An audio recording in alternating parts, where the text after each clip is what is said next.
is a fight fan, and he's a fight fan's fighter. The Aiens Express is a runaway train. Ain't no pressure when you built for this. Man down, round one. The truth hurts. Ladies and gentlemen, presenting the undefeated super flyweight from San Antonio, Texas, Jesse Bam Rodriguez!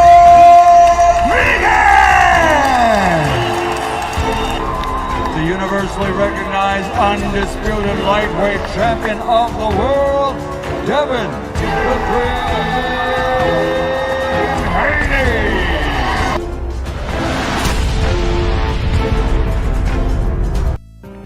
And so, my fellow Americans, ask not what your country can do for you, ask what you can do for your country. And we shall overcome. Impromptu celebrations erupted outside the White House. The very word secrecy is repugnant in a free and open society. And we are, as a people, inherently and historically opposed to secret societies, to secret oaths, and to secret proceedings. For we are opposed around the world by a monolithic and ruthless conspiracy that relies primarily on covert means for expanding its sphere of influence.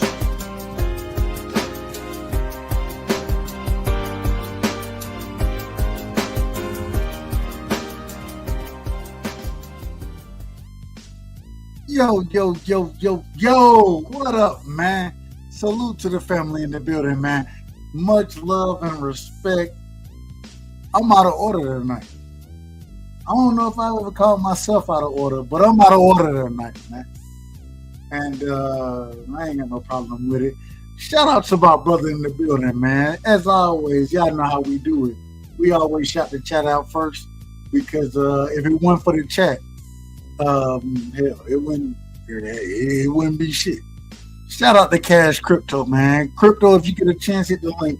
But man, we got to talk about this stuff, man. And tonight, I wanted to start earlier, but I ain't gonna lie to y'all. Y'all know I'm a straight shooter, man. I'm gonna tell y'all the truth. I was like, man, niggas don't really rock with me. Niggas ain't, man, they don't give a fuck if I go live at night. A couple of the homies, man, some real niggas, man, said, man, Doug, man, take your ass live, man. If you say what you saying to me right now, you got a monologue. That's what they said. I ain't even know nothing. Well, I do know about monologues. I ain't gonna lie to you. I know about monologues. I ain't gonna say I don't know about it.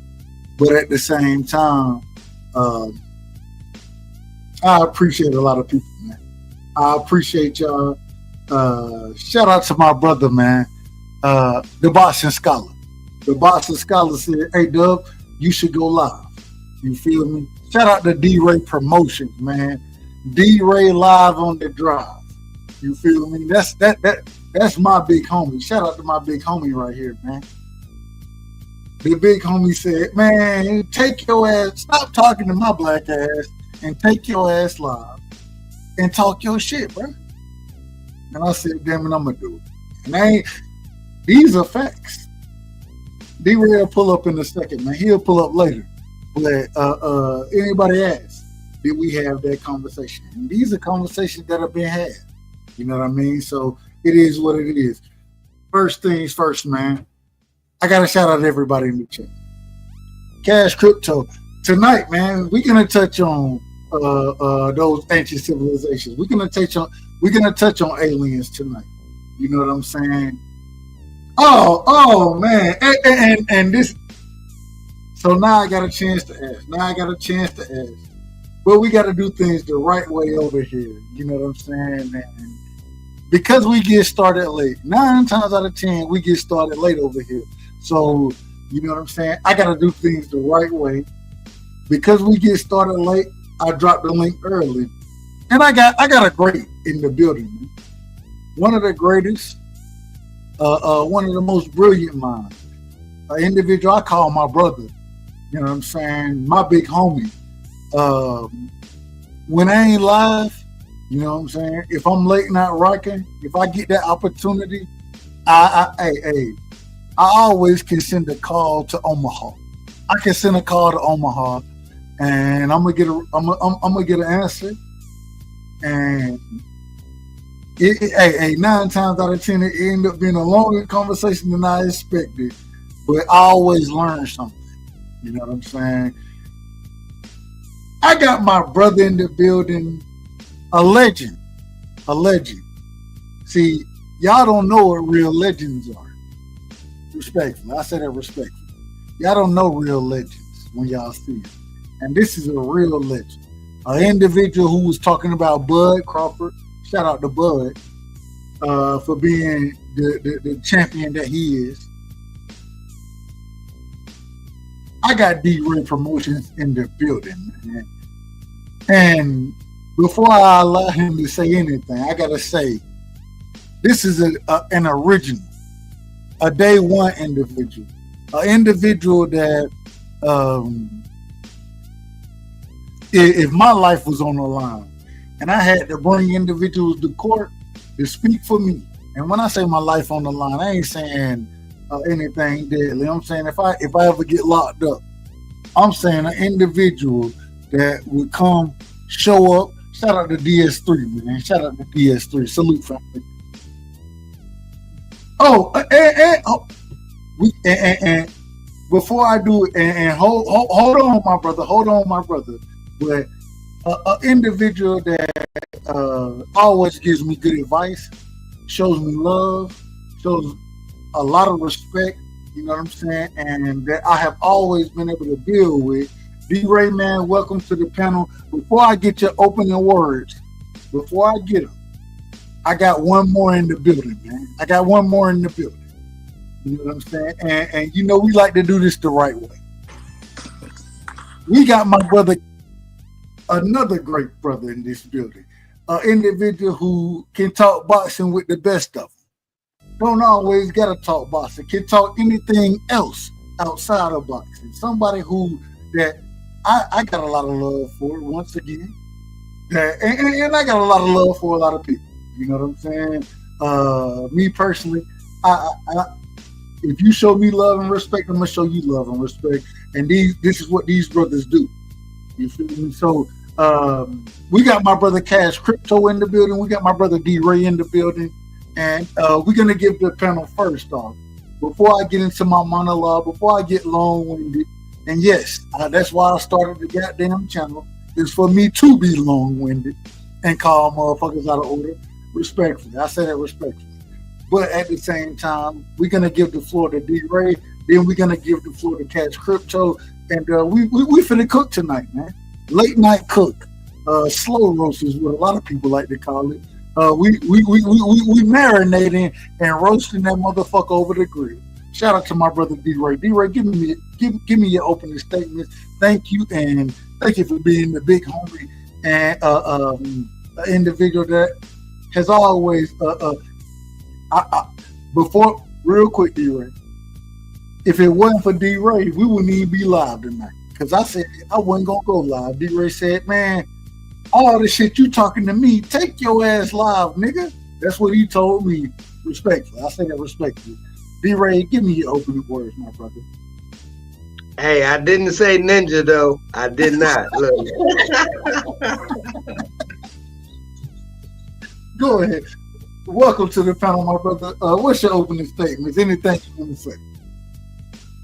Hey, man, I just appreciate you being live, man. And I'm glad to be here on this early Sunday morning, you know what I mean, during this time, bro, because we could be doing anything and anywhere in the social media aspect. And, you know, so getting a chance to be up here on the panel with you and Crypto and whoever else pull up, man.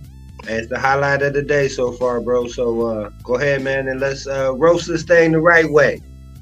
Salute to you, Cash Crypto. Hey, real quick, D-Ray, thank you. Salute, bro. If it weren't for you, we wouldn't have had this show tonight. So I appreciate it. Shout out to Ronnie Bravo, man. A real one. another real win. You know what I'm saying? Shout out to Ronnie Bravo. Cash Crypto, man, nothing but love and respect. Nothing but love and respect. I appreciate you. Anytime I go live, you always show love. You always show up and show out. Man, give me your opening statements, Cash. Oh man, what up, Doug? What up, D-Ray? Everybody in the chat. I'm just here to chop it up with you. And that's what we're here for. I will tell you, like I said earlier, if it wasn't for D-Ray, it wasn't gonna be no goddamn show tonight. Respect. It wasn't gonna be no goddamn show. D-Ray, correct me if I'm wrong. We were just on the phone together, and D-Ray said, "Man, take your ass live." Did you not tell me? The right way, yes, sir. I did do that. And but I also want to argue this Fury and Usyk, and the fighter of the year and all that kind of different jazz, and any other conspiracy we can come up with. Oh, we got conspiracy, and like I told, we got conspiracies coming out. We're gonna talk Tyson Fury Usyk. We're gonna talk the college football playoffs. We're gonna talk and what I really want to talk about. I ain't gonna lie to y'all. College football, boxing, it's all good and well. I want to talk about them ancient civilizations. I want to talk about aliens. Those. Yeah. I want to get into all of that, and we're gonna get into it tonight. But before we do, I want to ask this question right here. Well, before I ask this question, I want to go into my money. Let me let y'all know this right here.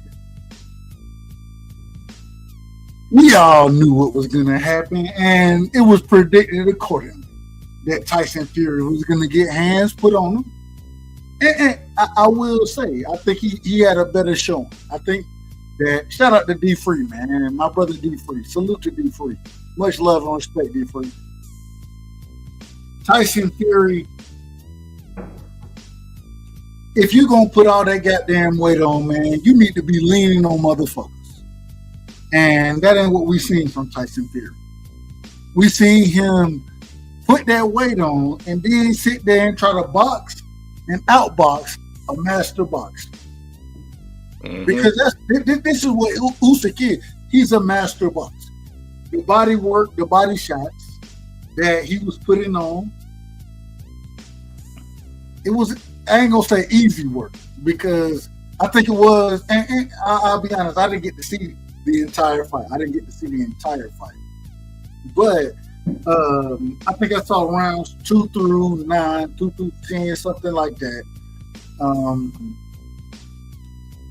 It seemed like those body shots were, and I kind of look at it when you go back to the Devin Lomachenko fight. I look at it that way, where you had an individual that's going to the body, and body shots are very important in the sport of boxing. Very important. I think people forget how the most dangerous shot in boxing, it ain't nothing on the chin. It ain't on the equilibrium, as the OGKQ would say, the equilibrium. It ain't none of that. The most dangerous shot is that left hook to the body. You understand what I'm saying? The one that paralyzes you, that you can't respond to. That's the most important shot in boxing, in my personal opinion. We didn't see it in that situation tonight, but we did see Alexander Usyk working the body. I've heard a few people say that this was a robbery. I've heard that. I don't think any close fight is a robbery, but I would ask, coming to Cash Crypto first, going to D-Ray after, did y'all think this was a robbery tonight as far as Alexander Usyk and Tyson Fury goes? I scored an 8-4 for Usyk. 8?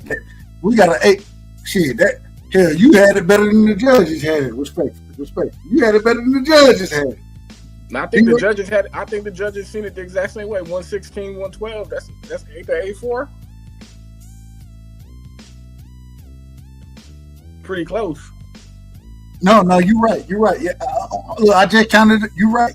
You absolutely right. The judges seen it 8-4 as well. You're right. You absolutely right. I seen it like the first 3 rounds. They were fighting for lead hand control, and that's not what Fury should have been doing. Fury putting all that weight, he should have just came out there with intentions on dirty boxing, like straight dirty boxing, and shit. He let Usyk take control and do what he do. Usyk's just a better boxer at the end of the day than Tyson. Shit. Ain't no way that fight should have been in the middle of the ring. It should have been it should have been Tyson Fury, especially when you put in that weight on. It should have been you grab it, hold it, and I said this earlier.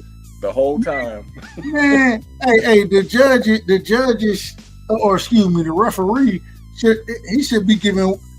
Hey, you got to give me all type of warnings out this motherfucker. You got to give me all type of warnings because I'm leaning, I'm pushing.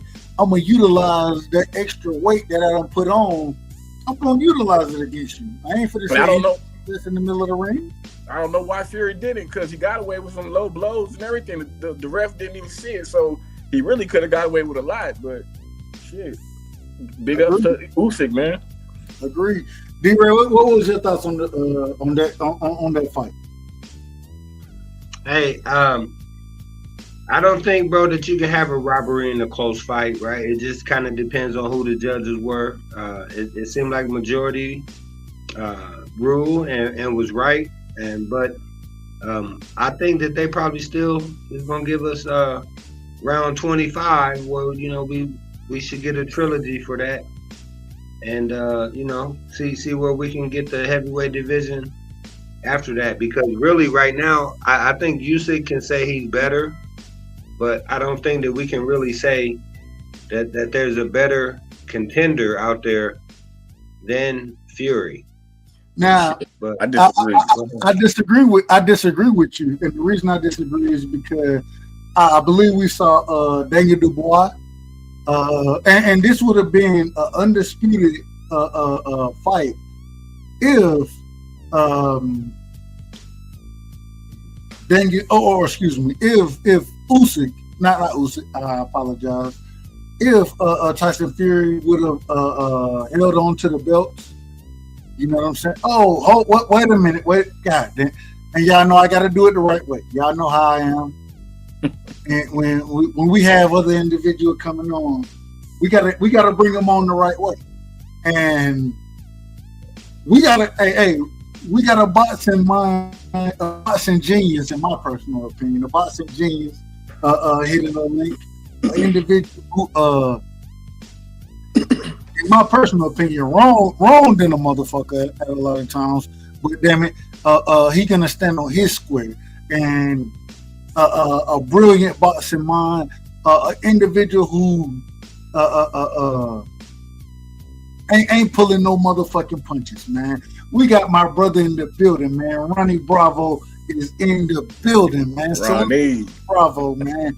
Ronnie, man, give me your opening statements, man. Welcome to the panel. Thank you for pulling up, my brother.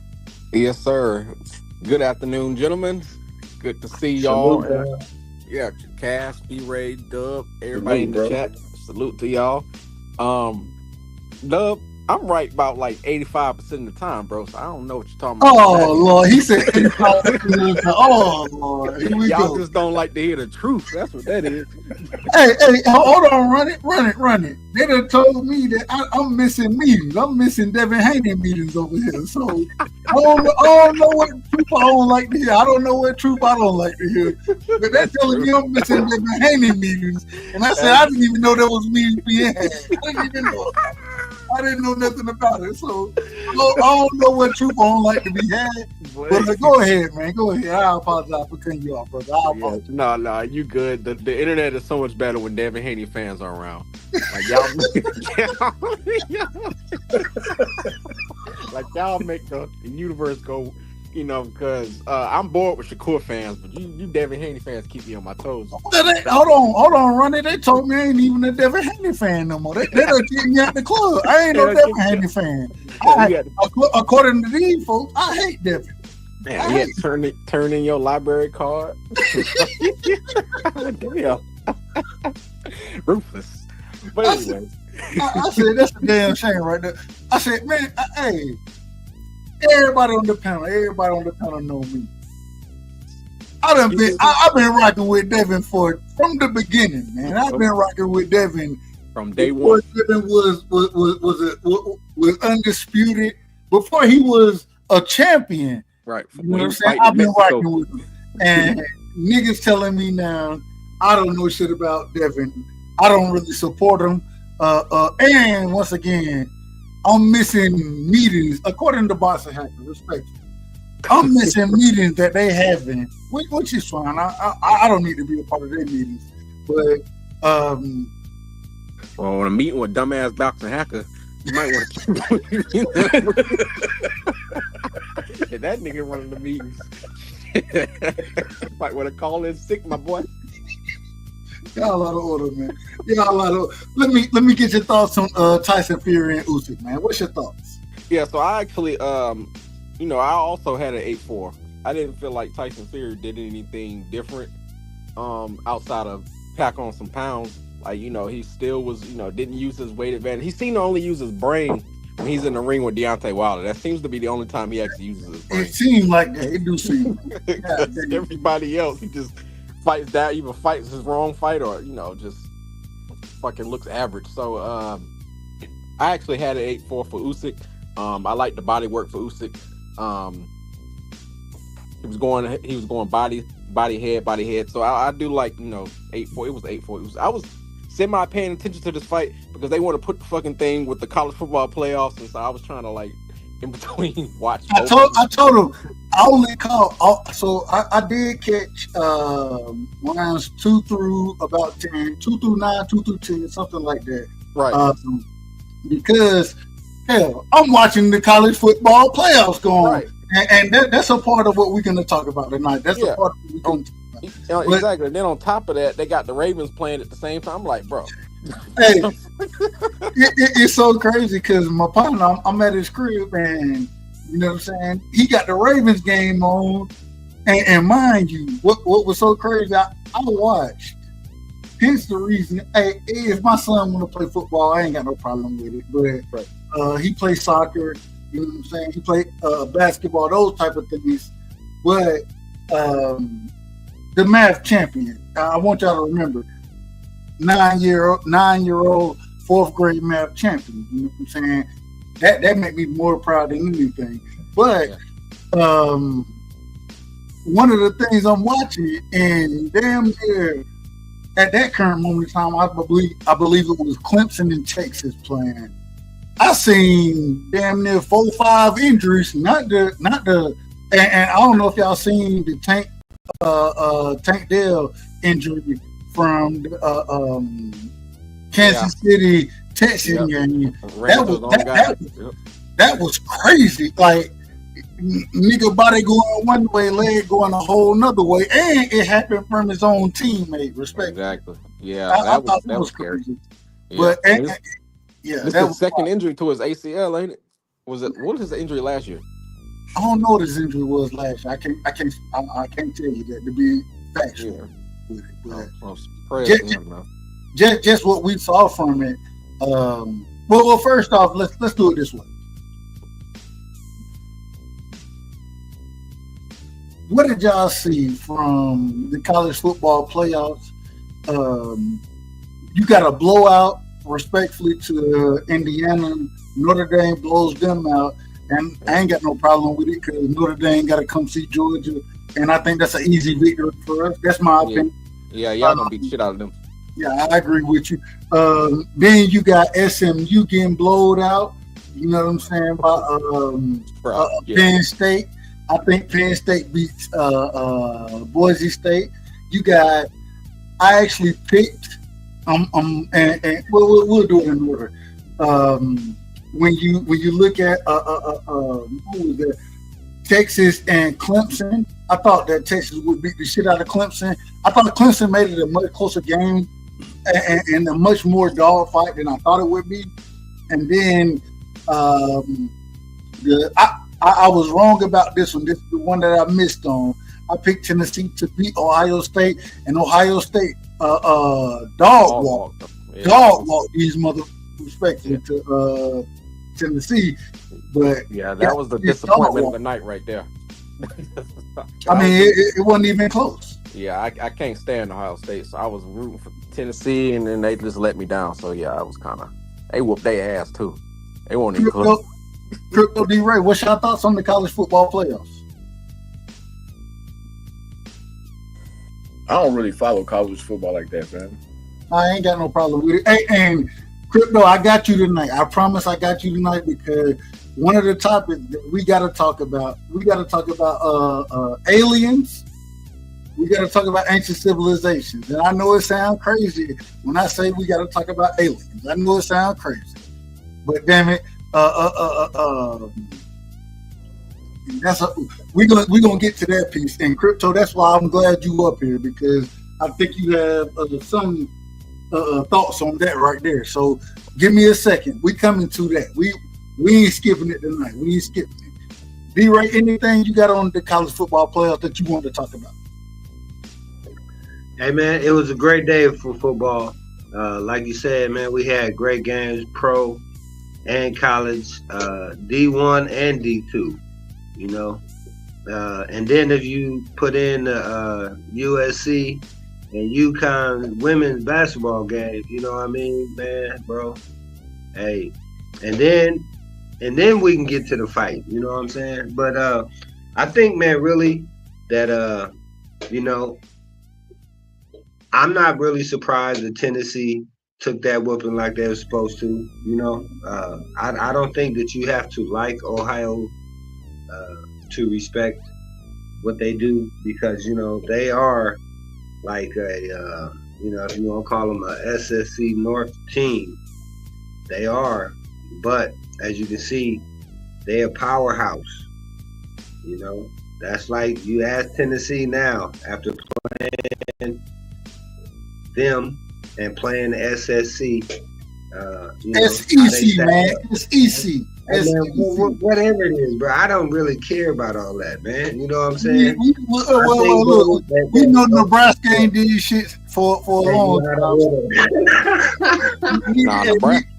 Nebraska, I still see them as a Big 12 team. I don't care what nobody says.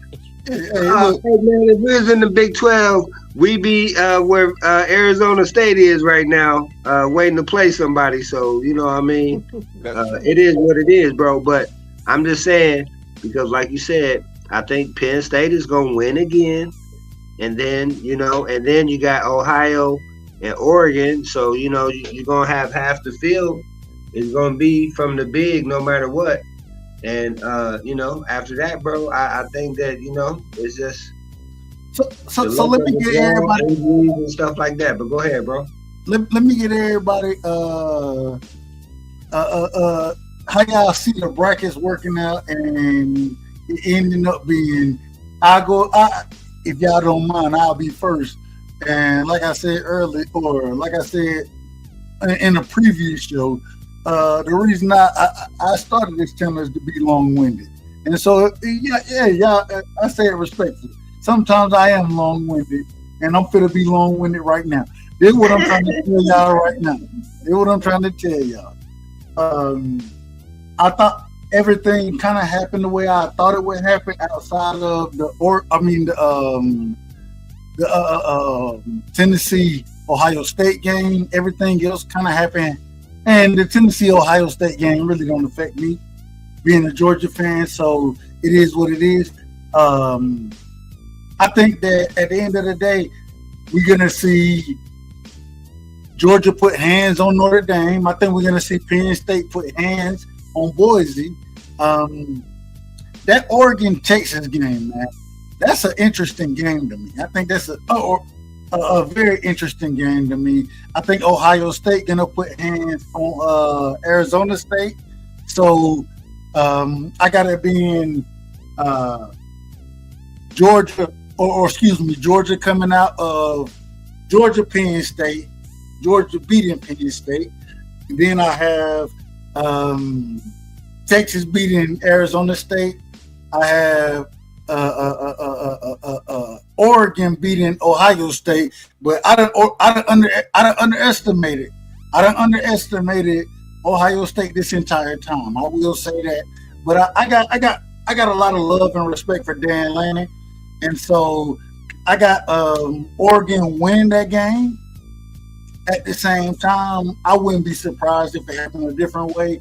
I got Oregon beating Ohio State, and I have Georgia beating Penn State. I got Georgia beating Oregon in the championship. I'll open it up to the panel. What's y'all brackets looking like? Did y'all see it happening the way things happen today? And how do y'all see this thing continue?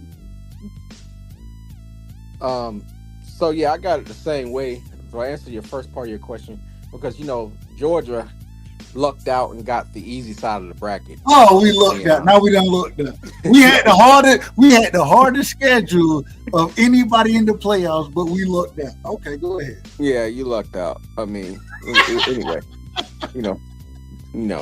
just because y'all got to play like the engineers of Georgia Tech at the end of the year don't mean y'all got a hard schedule, my brother. Nigga, we play. Hold on, wait a minute.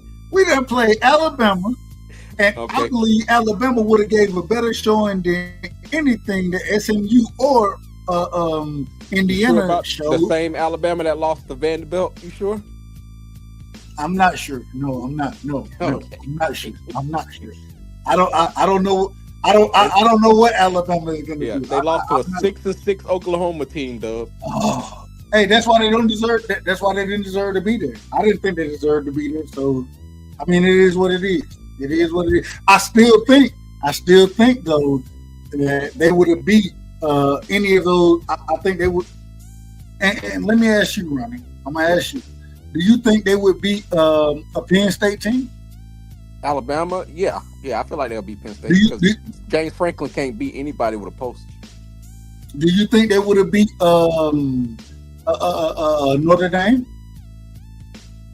Yeah, because Riley Leonard can't throw worth a lick, so yeah, they would have beat Notre Dame.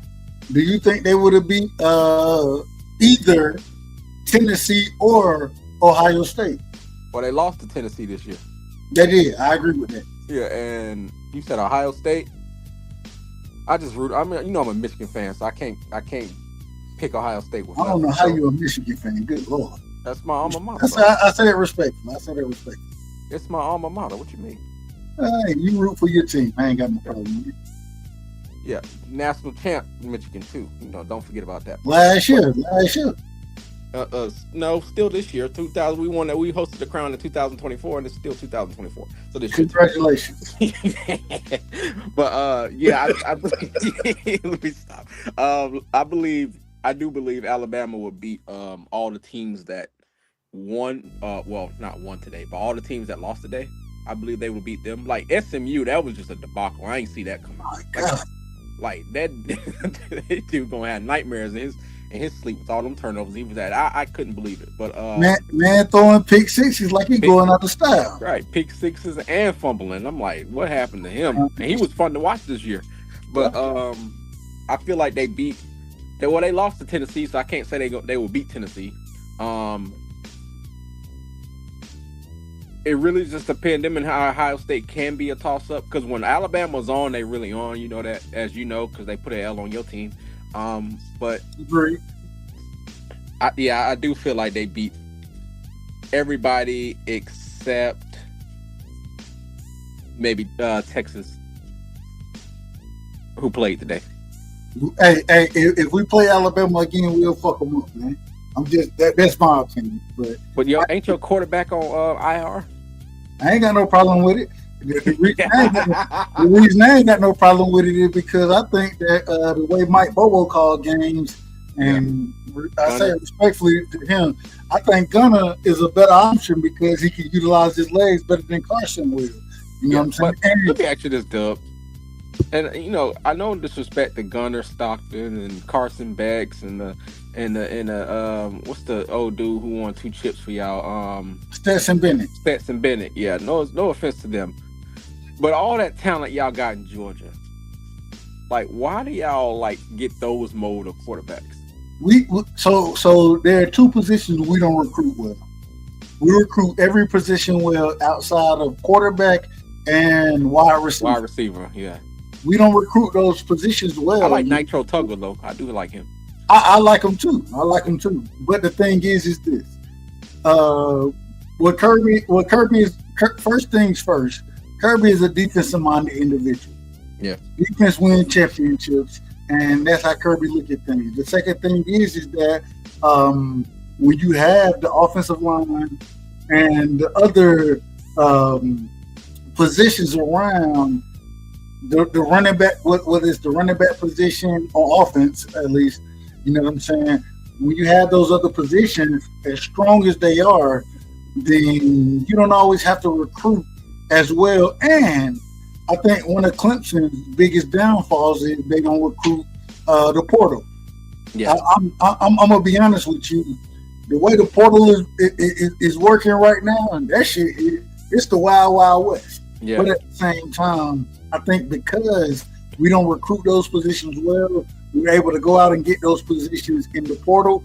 And so, and then when you have the way the game is won in the damn trenches, that's where the game is won at, and that's where Georgia wins at.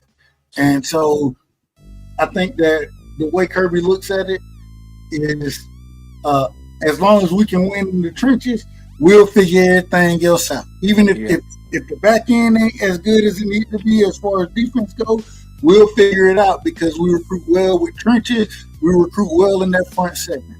As far as the linebackers and the defensive line goes, same thing on offense. We plan to run the ball. You know what I'm saying? We recruit running backs well. We recruit offensive linemen well. So I think that's the mindset. And I think it's a tad bit of an old school mindset, but at the same time, it's been working. So, and this is what Nick Saban did for years. If you go back and look at quarterbacks from Alabama, Nick Saban didn't always have great quarterbacks. Right here, the AJ McCarrons and the what's the other dude? He won a championship with John something. He had 3 first names. So John David Booty or some shit. Some shit like that. So I think it goes more into them being able to recruit at the positions that they value more and develop those individuals, especially in the trenches. And hence the reason I think we're gonna put hands on the majority of these other teams because we're gonna win in the trenches. So that's just my opinion, but I do agree with you. We don't recruit quarterbacks well. We don't recruit wide receivers well. You know what I'm saying? So it is what it is. Real quick, shout out to Steph in the building, man. Steph Brown, a real one. Yeah.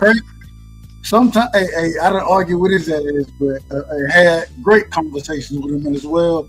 That's my brother, man. Much love and respect. Shout out to Cool Breeze in the building as well. Hey, I ain't got nothing but love for y'all. Nothing but love and respect.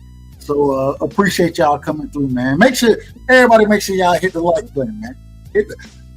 I'll be forgetting to say it, but y'all hit the like button because they tell me that do something for me. I've been rocking for all this time. I still ain't got 1,000 subscribers. So it is what it is. Because you took a sabbatical, my dude. I had to take. I took a hiatus. I did take a hiatus. Yeah. I had to. I know. Hey, life be life. So, I know. Yeah, you're right. Self-preservation is key. I get you. So, but no, y'all go ahead. Anything else? Because I'm really focused on this tonight. I'm just being honest with y'all. And I want y'all opinion on. And before I get to that point, do y'all have anything else y'all want to bring up as far as who y'all think of winning, anything about the college football playoffs? No, I think for me, that's it. I feel it'll be Georgia and Oregon, and then at that point, it's just a toss up because, you know, they got that Nike money and they bringing in everybody, so they're gonna be a force. And Dan Lanning's a beast as a coach, so man, I fucking beat. Shout out to Dan. Hey, I'm a fan of Dan Lanning. Me too. He's our defensive coordinator, so he won't be there. I don't think he'll be that long. I think he's destined for the league. You think? I don't think you want to go to the league. I don't think you want to go to the league. I think he kind of like Kirby. Kirby can go to the league if he want to, but I don't think Kirby really want to go to the league. They enjoy, but hell, with the transfer portal being what it is, what's y'all opinion on the transfer portal, real quick? What's y'all opinion on that? So, I was always of the mindset that if a coach doesn't have to sit out a year, why should a player? You know what I'm saying? Like I was always of that mindset that a kid should be able to, say this ain't working for me. I want to go try something else. Agreed. And I'm cool with that. However, shit's getting out of hand, Dub. Like you got motherfuckers who's getting like 7-8 years in college football now. Like I don't know how they ain't got their doctorate yet, because you got, I think they just one of these dudes just got like his 8th year extension, and I forgot what team he is on, but it's crazy. But as long as they police that part of it, I'm fine with it. But like then you got like guys like your guy Barry Alexander, the defensive lineman. Man. Right, like Transfer. He's been on his 5th team. You know what I'm saying? Like, just figure it out. Like, figure it out where you at. Like it's teaching our boys not to be able to deal with adversity. Yep. To run from every problem. Like, okay, you might have got beaten out.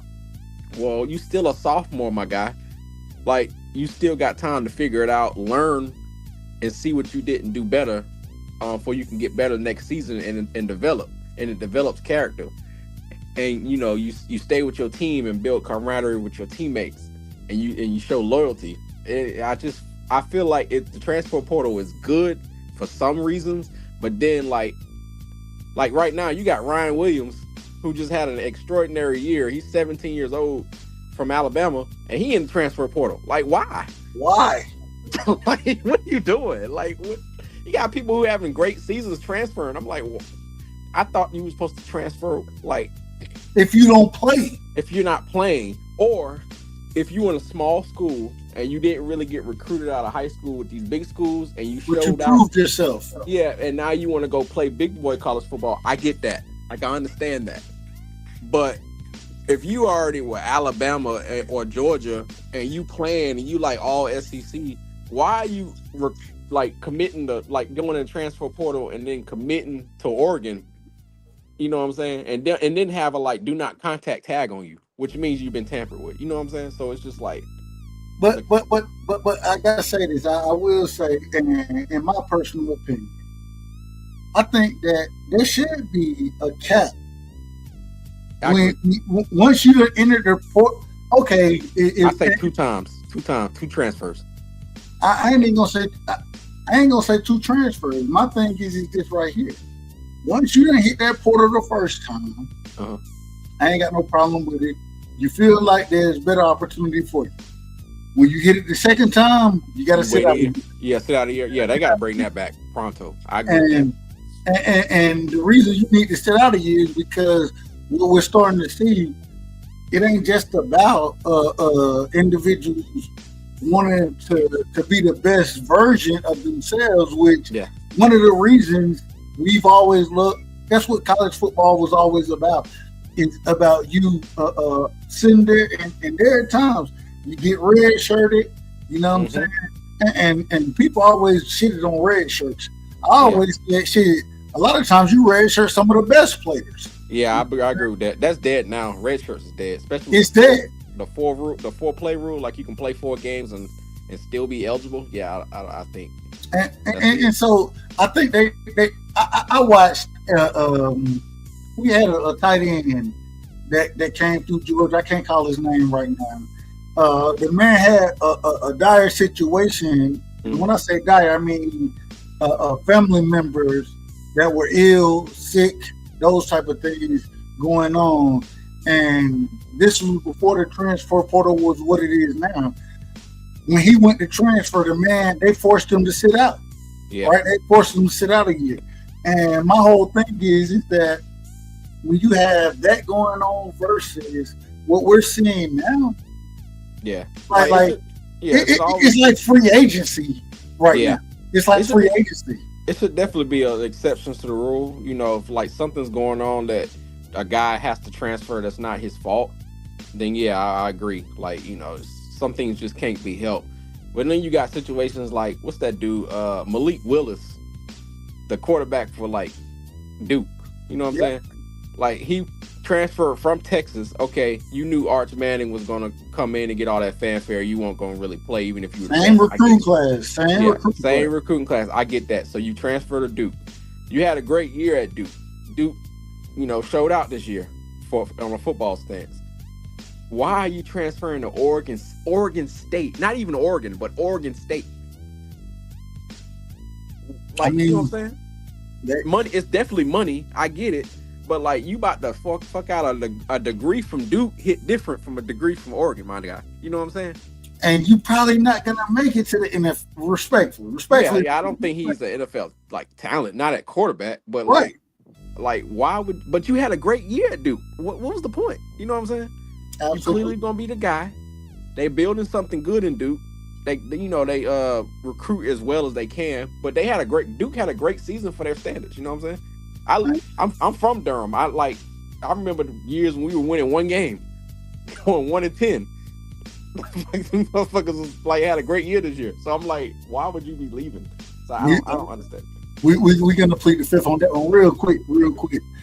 Shout out to the ladies of I Talk, man. Shout out to the ladies of I Talk. I don't know. RP, it's probably RP. I believe it's RP. Shout out to the ladies of I Talk, man. A great channel. One of the channel that anytime I'm trying to get away from the nonsense of boxing, sometimes I can go over there and who knows what we're going to talk about. But at the same time, it's always a good conversation. You know what I'm saying? Always a good conversation. Shout out to the ladies of I Talk, man. Shout out to K Savoy. A Georgian, a native Georgian, you know what I'm saying? I believe from, I don't want to say where he's from. So I don't want nobody trying to walk him down over there, man. I ain't trying to put in business out there, but a true Georgia native, man. Much love and respect to him, man. Much love and respect. I gotta ask this right here.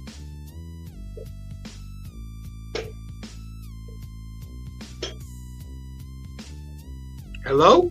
No, I'm here. I'm trying to make sure I put this together the right way. You taking a breath? I had to take a second to make sure I put it together the right way. In case the voice say he from Louisiana, but okay, from Louisiana or from in Georgia by way of Louisiana. Shout out to Louisiana, man. I gotta ask this question right I'm in cold ass Alaska. You in Alaska? Yeah, I'm in Alaska, fam. I think I did know that. Actually, that you was in Alaska, but god damn. But real quick, let me ask a question to you. In Alaska, they say that the bears out there taking over out there. Is that true, or is that just what they're trying to put out there? What? Hell no. They say the bears taking over in goddamn Alaska, man. Hey, the black bears are crazy though, because they'll come out the woods and they'll steal trash cans and shit. They tired of hunting. Niggas just take off with trash cans. They not taking over like that. When I say taking over, I'm saying the population. Like the population is growing at an extreme rate out there. That's all I'm saying. I ain't saying that for sure. So I ain't saying taking over as far as and hell, when it's black bears, 9 times out of 10 they ain't attacking humans and shit like that. So it's a little different between grizzlies and I was about to leave my spot one day, man. A damn bear. I seen the bear hop my fence. I was like, "What the fuck?" I didn't know what it was at first. That motherfucker hopped the fence like a giant, man, and it just took off. I said, "Well, I'm gonna stay in the house for a minute." Fuck it. They say them bears a motherfucker, man. Let me ask this, man. Cash, we coming to you first on this topic. We coming to you first. So y'all know, first up, and I'm gonna get long-winded, but I'm gonna bring it all back to a question for you, Cash. We all understand. We done seen the drones that's out here, right? I thought it was interesting, the Joe Rogan interview with Trump. And I gotta start doing reaction videos because I think y'all will laugh at some of the shit I be saying when I be watching some of these damn videos, man. I think y'all will laugh like hell. some of the damn shit, or some of my reactions to the videos. But when during that they spoke on aliens. Me personally, I don't know. I have no clue. I've always said I have no clue. I just don't know. I don't know. But I don't think that we the only people out here. You know what I'm saying? I don't think we the only entities, souls, whatever you want to use about it. I don't think we the only ones. When you see these drones that's out there, when you hear some of the stories that you're hearing, I watched a congressional hearing, and if y'all don't know, I love congressional hearings. I love listening to motherfuckers go in front of Congress and get up there and start talking. I don't trust Congress worth a damn, and I don't trust them motherfuckers worth a damn. But I love listening to it. You had an individual get up there and say, well, you know, these G-forces, when that shit started to happen, then the human body just can't take it. I ain't never heard of a red out. Have y'all ever heard of a red out? I heard of blackouts. Y'all ever heard of a red out? Nah. So they say you're a blackout first, then you in a red out next. And then after the red out, when certain G's are pulled, then you damn near death. This is what they said. Matter of fact, I might try to find it and pull it up so y'all can hear it. Let me ask this. Are aliens real? Cash? Of course. I've been looking into this shit for my whole life. I believe so, fam. But these drones, what I think is up with these drones is, you guys gotta think about it from since we were able to talk or watch a movie, what they've been programming us to do as soon as we see some aliens. Lose our shit, right? Everything. Every movie you ever watch, when the aliens show up, it's war, or you know what I mean? We flipping out. So they've been programming us forever for them to pull this shit on us and take all of our rights. They want to take all our rights and have one world power. That's what they're doing. They're gonna pull a fake alien invasion. Eventually, that's what they're doing. These black budget governments, you guys are so worried. That's what I be tripping out on. You guys be so worried about the government giving countries money. Man, the black budget governments, them motherfuckers they've been getting $500 billion since the fucking, who knows, the 60s or something every year, probably $1 trillion a year in more recent times. So they just said a big ass plot to snatch niggas' rights. That's what it is. Amazing. I ain't get D-Ray, what's your thoughts on aliens, man? Are they real? Hey man, they got Roswell 51 area out there. Since the 40s, right? I mean, man, you go back and the mystery of the pyramids, you know. Oh, real quick, D-Ray, and I apologize. I'm coming right back to you, but you know I always got to do things the right way. You know how I am. We got another brother that I got a lot of respect for. An individual crazier than a motherfucker, man. I ain't gonna lie to y'all. Yeah, I think most of y'all are crazy. Just to be honest, y'all probably think I'm crazy. And that's why I love y'all. That's why I love y'all. We got a great brother in the building, though, man. A great one, a boxing head, but another individual who's willing to broach these conversations and ain't gonna duck no smoke, ain't running from no topics. You know what I'm saying? Shout out to my brother Tommy, man. Thomas Hill is in the building. Thomas, man, give me opening statements, my brother. And right now the topic is and before I even let you, and I do this respectfully, before I allow you to give your opening statement, and we come to you next, but I gotta let the big homie D-Ray finish, man. D-Ray, go ahead. I apologize for cutting you off. No, man, you good. Salute to Mickey Freaky, Thomas Hill, my brother. Hey, man, go ahead and cook, bro.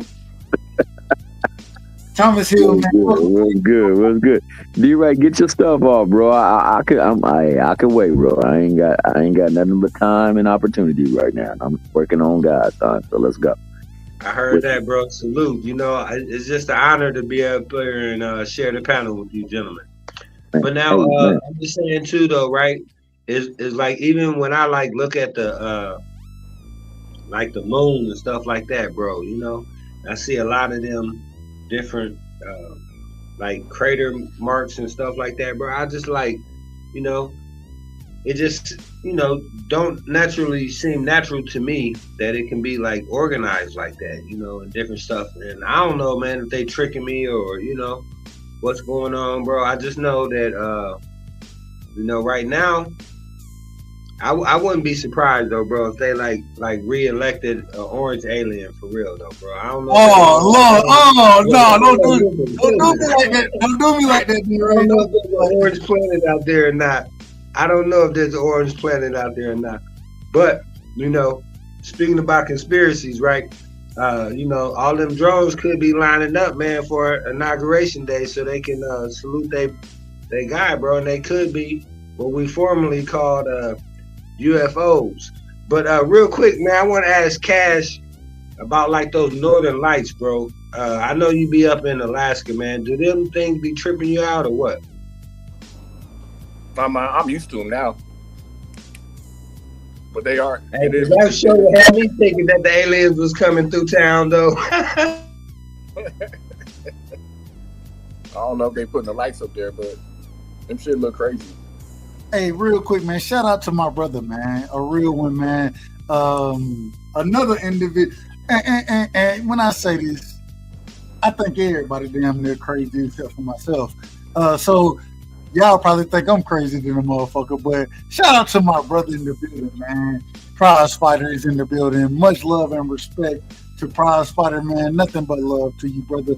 And, man, it's been a minute since we've been on the panel together, but I gotta catch you, man. I gotta catch you soon, and we gotta have some conversations about some other things. But tonight ain't the night. But you always welcome to hit the link, my brother. Thomas Hill, man. Oh, go ahead, Cash. Now I was just gonna say one thing about them drones. If you guys really dig into it, because I looked at hella videos. Like I follow a lot of channels that be posting. I've dug into it, and you see how some of the drones have FAA lighting on them. And hold on. What? Hold your horses. Because a lot of the FAA stuff, I want to talk about a lot of that right with you.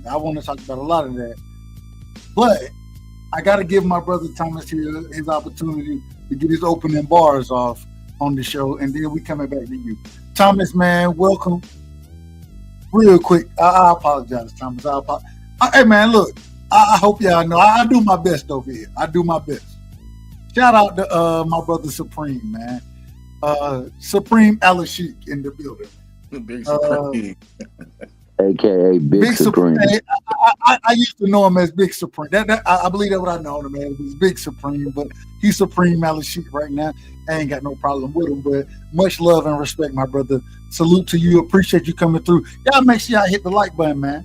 Hit the like button. I don't know what's going on, but y'all hit the like button because that nigga Supreme is a live betting savant. That motherfucker good. Well, I almost lied. To you. I almost said I outbet him, and that would have been a motherfucking lie. That's a motherfucking lie. So, oh look, hold on, God damn, man. Man, I'm on the back foot tonight, man. I'm on the back foot, boy. You better be. But when I'm on the back foot, I do my best fighting, like Devin Haney does. Hence the reason the nigga shouldn't be trying to walk niggas down. He should be fighting off the back foot, utilizing that damn jab. But he's not doing it. But we got an individual in the building. And you can duck hooks too. It's okay. Say it again. I said you know how to duck hooks too. Hey, shout out to my man Cool Breeze. I ain't gonna duck the hook. I'm big gonna hold the phone, man. I'm gonna hold the phone accordingly. If I'm hooking with a hooker, he ain't gonna touch my chin. Respect. You got experience with hookers? Well, I think we all do. But anyway, that's a whole nother story. That's a whole nother story right there. That's a whole nother story. So we got one of a wise individual, somebody who crazy. And when I say crazy, let me say this right here. I hope you don't take it the wrong way, my brother. Everybody on the panel, y'all crazy, but this motherfucker crazy. You feel me? This motherfucker wild in the motherfucker, but I love him. I got respect for him because anytime I done been around him, I think he try his best to be honest. He try his best to tell his truth. You know what I'm saying? I can disagree with it all day. I can disagree with it. But I truly believe that. We got my brother in the building, man. Troy Graham is in the building. Troy, give me a second. We finna get your opening statements. Troy, we got to go back to Thomas Hill real quick, man. Go ahead, Thomas. Hey, since I ain't got much time, then shout out Ronnie Blanco, shout out Supreme Sheik, shout out 3S3. We ain't in no line, and we dang sure ain't about to go hunting after doing no line. My good brother K Savoy, Prize Fighter TV here. Got my boy Cool Breeze, Freddie Calhoun, the coolest cutter in camp. The ones and the twos got the whole camp shook. Better tell Dev to listen to his corner and watch for the hook. Steph Brown, my main man. They got the ladies of It Talk. You know, I talk. Okay, I talk. My bad. I didn't see it right, man. You right. I talk. And I got who else we got up in? D Frizzle. He ain't up in here no more. Ronnie Bravo, my guy on the panel. Got my man D Mickey Fricky Ray live on the Mickey Fricky Drive. You know what I'm saying? Got Cash Crypto, that new futuristic currency, and we got the main man, Mr. Respectfully, Mr. Dub Rightside, aka the Father of the Year award, because his son is a champion like none other, and I'm done. The math champion, man. The math champion. Well, great. Brother man from the fifth floor. And I'm out. I appreciate it, Thomas. I appreciate it. Troy, man, welcome to the panel family. Man, we talking Troy Graham, my bad. Troy Graham, my bad. Troy, we talking college football. We talking Usyk, Fury. Really not too. Hey, we done with that shit, man. I ain't gonna lie to you. We done with that shit. We talking college football playoffs, man. We talking aliens. That's what we talking over here. And folks will tell me I'm crazy for having this conversation, but it's the shit I love to have. And Troy, man, welcome. Thank you for pulling up. You know, I ain't got nothing but love and respect for you. I think you're crazy sometimes. I do think that. But I ain't got nothing but love and respect for you. Man, give me your opening statements, Troy. Much love and respect. Thank you for coming through. You're on mute, Troy. I think he put in the thing that he gonna stay in the chat because he in an area where he can't get a signal. Okay. That's cool. Hey, whenever. No. He just speaking in the frequency you supposed to relate to because you crazy, dog. You on that crazy frequency. That's fine. You supposed to be able to hear him loud and clear. Nah, I ain't that good. I ain't that good. I'm still average everyday working motherfucker, man. So I ain't that good. I'll be honest with y'all. So going back, man. Y'all continue going into the aliens, and I like what Cash was talking about. You know what I'm saying, Cash? I think I need to let you finish, so you can get all of what you were saying off as far as the aliens and the drones and that situation goes. Did you have anything else to say there? Then we going to Thomas Hill. Then we going to No. We going to the FAA. Remember, you said you wanted to have that conversation. So say it again. We going after he finished what he's saying. We going to the FAAs because that's what he brought up, and you said you wanted to hit on. No. Well, I had to bring everybody else on. Hold on. Wait a minute. You out of order, man. You out of order, bro. You know it, dog. My bad. I came in out of order. You trying to tell me how to run this motherfucker? Oh no, I wasn't trying to tell you that. I was making a suggestion, bro. That's all I was doing. I wasn't trying to tell you anything, bro. I was just saying, you know. And you know what I would tell you? You know what I would tell you? We're gonna take that the same way that the great Paige Paige Whitaker, took Young Thug, took in his plea deal. We're gonna take that into consideration accordingly, and we got to be in order over here. And so, thank you because you keeping me in order. Go ahead, Thomas. Go ahead. Anything else that you want to bring up about the FAA and the situation? The drone. No, my bad, man. I was just gonna let y'all finish the talk. I was gonna try to find out where you at so I could, if I could, get some information myself. Well, this is the thing right here. This is the thing. I think that a lot of the drone situation going on right now, it's interesting to me that the government's not willing to speak on it. That's very interesting to me. And because they're not willing to speak on it, it kind of leaves it up in the air for us to speculate on these type of things. In my personal opinion, I believe in aliens. I believe in aliens. I don't believe in aliens for years. And this is going into the, and we're gonna unify these topics. This goes into ancient civilizations. Something that I think that I ain't well versed on, but I've studied it. Whether it's the Sumerians, whether it's the Dogons, whether it's the Egyptians, whether it's the Aztec, whoever it is, all these people have spoken on individuals that I think aliens done been here for years. And when I say years, I'm not talking about 5-6 years. I'm talking about there we go. I'm talking about 10,000-15,000 years. You know, when we have the technology that we have now, and it can explain the pyramids. When we have pyramids that are very similar in structure, not identical, of course, not identical, but when it goes down to the building of these pyramids, whether it's in these whichever ancient civilization you want to speak on, they all speak on individuals that came from the sky, quote unquote, right? And I'm a big biblical believer. When you listen to how Ezekiel speaks on the certain things that he speak on, as far as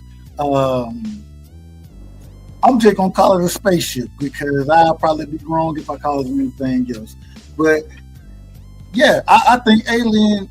I think that's real shit. I think it's real shit, and I want to hear the opinions. Go ahead. Anybody can jump in how y'all want to, man. I think you got to go further back than 10 years, though, Dub. No, I said 10,000. I'm talking about 10,000 years. Yeah, you got to go. I think it's like, man, that's like not even scratching this. 10,000 years ago, that's when we had our last cataclysm. So whatever the last cataclysm destroyed, and that thing I showed you how you got those beings at the bottom of the ocean in places we can't even go. Agreed. They had civilizations that they had to build up. They didn't build that shit up overnight. So man, them motherfuckers been here for hundreds of thousands of years, and the government they just not telling us. So do you think that these the drones that we're seeing now, do you think they're a part of the U.S. government? Do you think they're part of aliens? Do you think this is something that we're just seeing now? What's your thoughts? That's what I was trying to tell you. Nah, these drones, if you really dig into it, these drones, they've been being seen for a long time. I got so many old videos of where it looks like a UFO that's dropping off other UFOs and all types of shit. And then you got these drones. I think that the government's just throwing these motherfuckers up now because we're in that age where we all can communicate. It ain't like back in the days where we couldn't communicate. If you see some shit, all you can really do is talk to your homie about it or something. But now you can put this shit online and get it around. So now they got to be more proactive on getting ahead of us. You know what I mean? So I think it's both. I think there's alien craft up there at all times, and there's motherfucking shit that they reverse engineered that they've been hiding to us. When And I'm gonna pull this up in a second. And only reason I want to pull it up is because of what you're saying. When you have an individual in front of Congress that's saying that although we can't we haven't been able to reproduce these crafts, and I'm not sure if it's true or not. I'm just gonna be honest with you. I know you're saying that you think they've been able to reproduce them, correct? Yeah, definitely. And so when you have an individual up there saying, well, when regardless of what plane you get in or whatever, when you hit a certain amount of G's, the human body goes through certain things, right? And man, I want to pull that up. I really want to pull that up. But when you're in a gravity bubble, you're not affected by that. What'd you say? Say that again? I said when you're inside a gravity bubble. Explain the gravity bubble to the layman individuals like myself, because I don't understand the gravity. I don't understand the gravity bubble. I don't understand it. So explain it in your opinion. Man, you never looked over the work of Victor Grabenikov? I haven't. No, I haven't. Now I've never heard of. Victor, say his name again. Victor Grabenikov. I've never heard of him, so I have not looked at it. This was I don't remember how old this was a long time ago, like right before, maybe right when Polaroids came out, or right when, because he got a Polaroid camera. He did some studies. He was out doing like nature walks and shit. I'm gonna fast forward this. Might want to just pull up a video and play that shit real quick. Anyways, he figured out that pull it up and put it in the chat. We'll play it. I ain't got no problem playing it. Let me find it. No, and take your time, but continue, because you educating right now. Just you know how to scare, you know how in Egypt, how you see it like on a bunch of their medallions and their carvings, you always see the scarab beetle, right? Right, correct. And what's it always doing? It's always pointed up towards the sun, right? With its wings out. Agreed. Okay, I just gotta play this video because he figured out some crazy ass shit. And what was so interesting for us to have the technology that we have now compared to what supposedly the ancients and when we talk about ancient civilizations, I'm not quite sure what type of technology they had. I'm really not sure of it. I'm not sure of it. And the things that you see there is just very interesting to me. Anybody else, man, I apologize for being long-winded. Cash, he's gonna drop me the video. Y'all go ahead and what's your thoughts on this? Because I want everybody's opinion. I want everybody's opinion on it. Whether you agree with it, disagree with it, however you agree. DSP, we will address flat Earth as well. We will address that in a second. Anybody else that has anything that they want to speak on as far as what we just said about the drones, the different videos, those type of things, or anybody, go ahead. Well, I'll say this, and I'm not as well versed on this topic as like Cash or yourself. So it's good to sit here and learn and hear y'all perspective on these things. But in regards to your question of do aliens exist? I believe so. I don't believe we the only ones out here. Shit, I think I work for one, honestly. Motherfucker, he don't age. He gives the wrong facial expressions when I tell him something that's supposed to be funny, he's frowning. Something that he's supposed to frown about, he's happy about. I don't think he knows, the human, how human emotion is supposed to be. So shit, I think he might be one, honestly. But be that as it may, when you have in Nevada, you got Area 51 and all that, and all these facilities where it's shoot on site authorization as soon as you hop a gate. Where they do that at? You know what I'm saying? If there's nothing there. Yeah. You know what I'm saying? So it's got to be something there, and then it's just so much evidence that's like you mentioned the drones. Then I feel like we've never went to the moon. That's just my opinion. I don't feel like we ever landed on the moon. because why haven't we gone back? You know what I'm saying? But Agreed, I feel agreed. I feel like they found something though and brought it back. So, and then you be like, you know, you look at like the shit that's going on, like, you know, the Earth is confused. It's raining while it's sunny and shit like that. Like the moon looks different. It's just like, and then on top of that, every time we see one of these things happening, the mass media comes out and distracts us with something. You know what I'm saying? Like, you know, you got the Weinstein shit that was going on, and you got the Diddy shit that's going on. You know what I'm saying? Or, even for like the simpletons and shit, you got like people now they want you to be outraged over a girl cooking and twerking. You know what I'm saying? Or a fucking football player's girlfriend or some shit. So you guys know what? Yeah, go ahead. Yeah, go ahead, Cash. You know what a binary star system is, right? I have no idea. You said the binary star system? A binary star system, which most systems are that have a sun like ours, has a brown dwarf star. I think that we live in a binary star system, you guys, and they're just not telling us.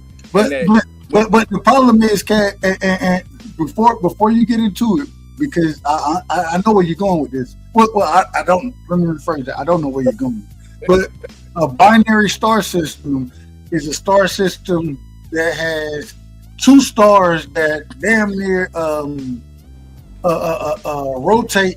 I ain't gonna say rotate. What's the word to use? All of the Earth is going around the sun just like every other planet in our system, right? Right. So while you got that going on, you got a brown dwarf star that's on a whole different elliptical where it's like it comes around every 36,000 years or who knows how long. But I've seen these old ass paintings, but I can't find them where somebody drew what it looks like. They were looking up at a binary star system, our sun with the moon and a whole nother star in the air. And I think that's what the fuck was going on way back whenever that painting was drawn. It was when that brown dwarf star and its moons or whatever else is circling around it comes back into our system, into orbit. Into our system's orbit. Yeah, it goes around the sun and then goes back out. However long that takes, I don't know. Hence the reason Uranus is circling on the crazy ass axis that it circles on. But so let me do this. These beings have been here all along. Hold on, Cash. Let me do this. Yeah. I want to come because the reason I know these things and the reason I've studied them to some degree, probably not how you studied them, but the reason I've looked into these things is because I love ancient civilizations, right? So I want to kind of bring all of that together. I'll drop that video in the chat too. And I got it teed up to play. It's 5 minutes and 46 seconds, I believe. And I want to play it, but I want to the shortest one they had. And I understand. Shit, it take a minute for this shit to come to. Hey, I gotta drop off, my brother. Hey, do your thing, my brothers. Much love and respect. Absolutely. I appreciate you coming through. And hey, anytime, you know what it is. Yeah, what it is. Yeah, have a good night, though. Hey, appreciate you, man. So the reason I want to get into this point before I get into that point, simply because the way I found this stuff was it came from me studying ancient civilizations. You understand what I'm saying? And so I want to get into that, and then I think it'll kind of tie back into where we're going with this conversation. So I was raised, and I think everybody who had ever heard me talk, y'all have heard me talk about this. I was raised as Jehovah's Witness, right? Mm-hmm. That's my grandma, a Jehovah's Witness, and I was raised with my grandma, my great grandma, my mama. The thing is this though. So being raised by a Jehovah's Witness,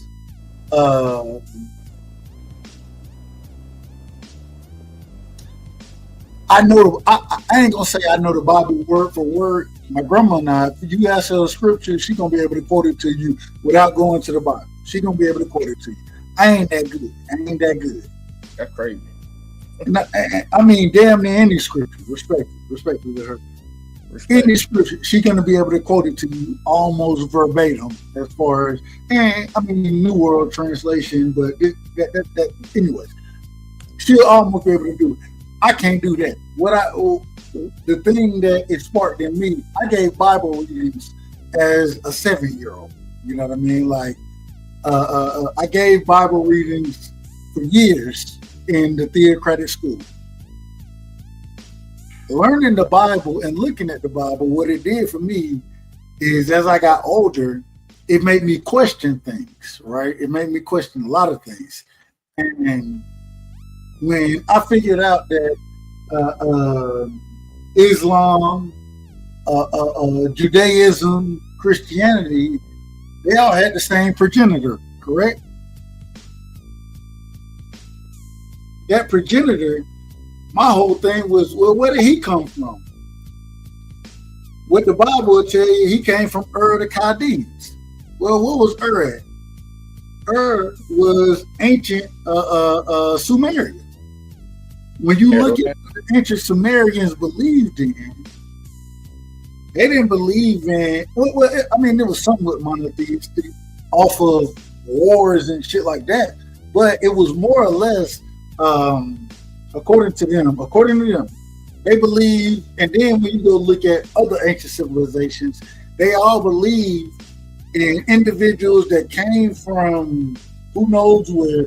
They came from the sky, according to these reports. And these individuals in Sumeria, it was Enlil, it was Enki, you know what I'm saying? They call them the Anunnaki. If you go look at tribes, my God, if you go look at tribes that were in, and mind you, at this current moment in time, from everything we know, they wasn't exchanging information like that.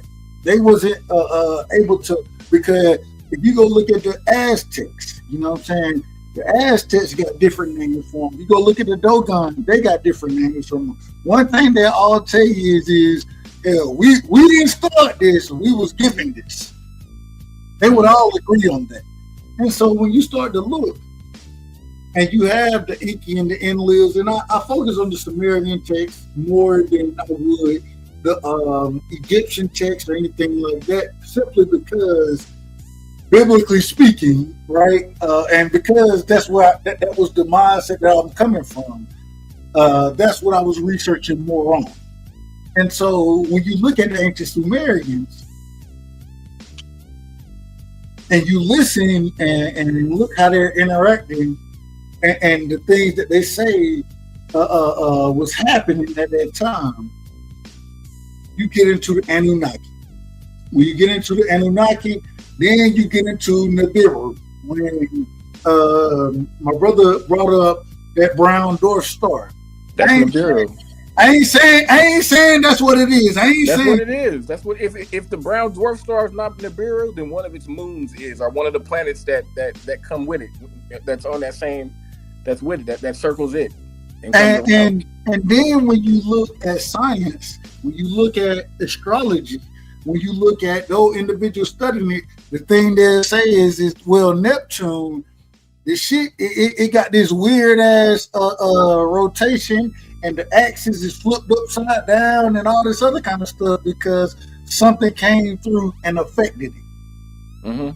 You understand? And so these are the things that raise questions in my mind. Hence the reason I get to where I'm at right now. So when I ask these questions, I'm not asking them strictly from a religious perspective. I'm sitting here saying, wait a minute, I done kind of tried my best to put the religion out of it and just look at what these folks believe back then. Then when you get into that piece of it, what you come to find out is that they had an understanding of the stars and the galaxies and all these different type of things. Long before telescopes were ever invented. people always talk about how the pyramids were built. They'll tell you now that because of the different types of sand, and we're going to real quick, the different type because of the sand and the glass that is in Egypt, then you couldn't have certain types of machinery to replicate the structures as the pyramids go. Well, then you look at when you look into the stories that these people were telling way back when, what they'll tell you is this. There was a major war that went on. And it's so interesting because I don't know if y'all remember when they said, oh my God, when they were running, when God said, get away from, oh my God, what were the two cities that were damn near committed every type of sin, quote unquote, biblically speaking? And God said, get away from it. And when Lot's wife looked back, what happened? She turned into sand or salt. They say it's salt. That's what she turned into when she looked back, right? What happened is, in my personal opinion, you had some type of disagreement going on. The individual got weapons of what we would call today mass destruction going on. And then, because even in Egypt, why is Egypt full of sand? When you look in, biblically speaking, when you look previously to this happening, Egypt wasn't in Africa. The Sahara Desert, it wasn't no place that was a barren place. It was a place that was lush. It had, you look at the Levant, all these places, it was a lush place. It was a place that had multiple greeneries going on as far as the different things that were being grown there. Even now, we would say that the Garden of Eden happened to be around this area. I'm not saying it's the exact area. I'm not saying the exact area. I'm just saying it's around this area. It ain't desert around that shit. When these actions happen, when this war goes on, according to a Sumerian text, then that's when you see things not being able to be grown there anymore, when it became a desert, right? And so when I look at that, and then I think about aliens and all these other type of things, and I'm long-winded with it, and we about to play your video, Cash. We about to play your video. I'm not religious at all. I'm still somewhat religious. I was raised that way, so the Bible's too easy to debunk, and I've never even been to church. I've been to church maybe one time because I had stayed the night at my friend's house, but we can't all come from two motherfuckers because that's impossible. You need more genetic diversity. Well, the Bible tells you when Cain, we know that's not true because Cain and Abel. When Cain killed Abel, you know what I'm saying? What happened? He was cast out, and what did he do? He did. If it was truly from just two individuals, when Cain was cast out, what did he do? He went and lived upon the multitudes. He didn't stay. So we know it wasn't just two individuals. We know that. You understand what I'm saying? I mean, there's too many things in the Bible that you can just debunk off the top of your head. Like Noah's Ark. You can't fit every goddamn, man, that shit's just crazy. Agree. I agree with that. So when it comes to biblically speaking, all that shit came from the Emerald Tablets. And we moving fast. Oh yeah, my bad. Real quick, I want to do this. Before we continue. Thomas D. Ray, do y'all have any thoughts on the conversation right now? Do y'all have any thoughts on what we're talking about? And I say that respectfully, no disrespect, not saying you have any knowledge, nothing like that. Just what's your thoughts? Hey, I'm just sitting back listening and learning, bro. Being educated and entertained. Keep it going. Anything from you, Thomas? All right, Thomas. Hey, Thomas might be bringing groceries in the damn house. What time is it right now? Hold on. At 3 o'clock in the morning, the man might be bringing groceries in the house. And I say that respectfully. Anybody who is demanding their house and has their family and taking care of their family, I have nothing but love and respect for. And that's what Thomas does, you know what I'm saying? So I ain't got no problems with it. But I'm dropping 2 more things in the chat. And so what we'll do is this right here. We'll do this right here. I want to play this first video from Cash. We'll react to it, and then we'll work to get all the videos in. I don't know. Cash, this shit might have to be a 4-part show. The other 2 videos are just things I dug up on these artifacts that these Egyptians found, and you can just fast forward to when they pull the artifact out, and then they show you it, and it shows you what it can do. That way, you don't gotta watch the whole video. I just want you to see them. But the first video need to be played in full, right? I mean, yeah. So you can get that's fine. Yeah. I ain't got no, man, listen. I've been waiting to have this conversation for a long time with people who actually have similar thinking or any understanding of this shit. So, I love it. I love this conversation right here. We're gonna play this video right here, and then we're gonna come back. Let me make sure I do it the right way, because when you playing videos, you gotta make sure you do shit the right way around here, because you'll be gonna put the video on and then the volume ain't playing and all type of shit be happening. So you never know. That's the video right there. Correct me if I'm wrong, my brother. Yeah, that's it. All right, here we go right here. I'm gonna put my music on mute, man. I love the music. Shout out to Master P, man, a real one. Master P, a real one, man. Much love and respect to Master P. We're gonna put it on mute and let's listen to this video real quick. Here we go. From Russia. Let me rewind it. Y'all make sure y'all let me know if y'all can hear this real quick. It's a man named Grebennikov from Russia. Yep. All right, y'all can hear it? Yeah, we can hear it. All right, here we go right here. Here we go.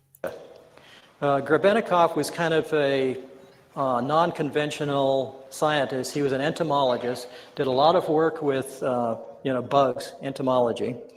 And his favorite thing was to go out into the steppes of Russia and into the various outer hinterlands and camp out in the summers and study his favorite subject.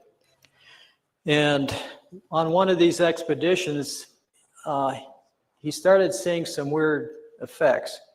This is all explained in great detail on the AchilleNet site if you type in Grebennikov and his flying box or gravity platform. But anyhow, the result of this was to show that he found a certain bug that didn't fly.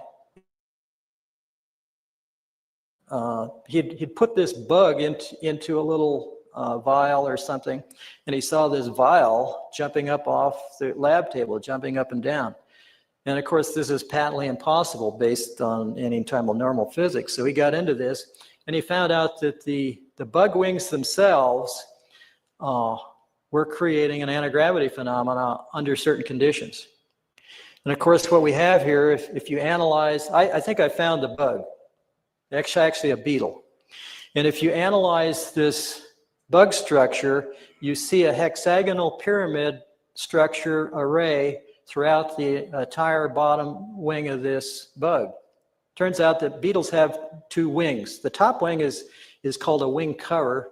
And what the beetle does is it lifts this wing cover up, and then it flips out its lower wings or inner wings. Now the bug cover protects the inner wings, but when it gets excited or something, it flips these other wings out, and it flaps these other wings, and the inner wings flap a little, and this beetle goes gyrating around. They can't fly very good, but they sure levitate great, I guess.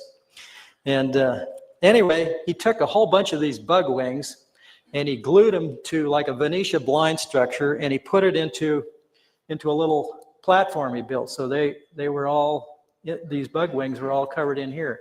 And he used I theorize he used the wing covers as well as the inner wing itself. There's also a kind of a handlebar on this thing with some controls. You can see a thing a little better here in detail. The controls, I think, had to be manipulated continuously and probably vibrated to create the same action that the bug was doing. There was also down at the base some kind of a lever, which I suspect controlled the amount of lift he was getting out of this thing. Anyway, Grebennikov claimed that he could fly this thing or levitate it, and it would go around at almost 1,000 miles an hour.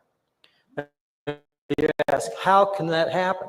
You know, well, he said that there was an energy field that built up around this thing due to this gravity field building up in the platform, and by this thing building up, it built out a force field that basically surrounded him and protected him from the local environment. So even though he was flying at 1,000 miles an hour, you could go,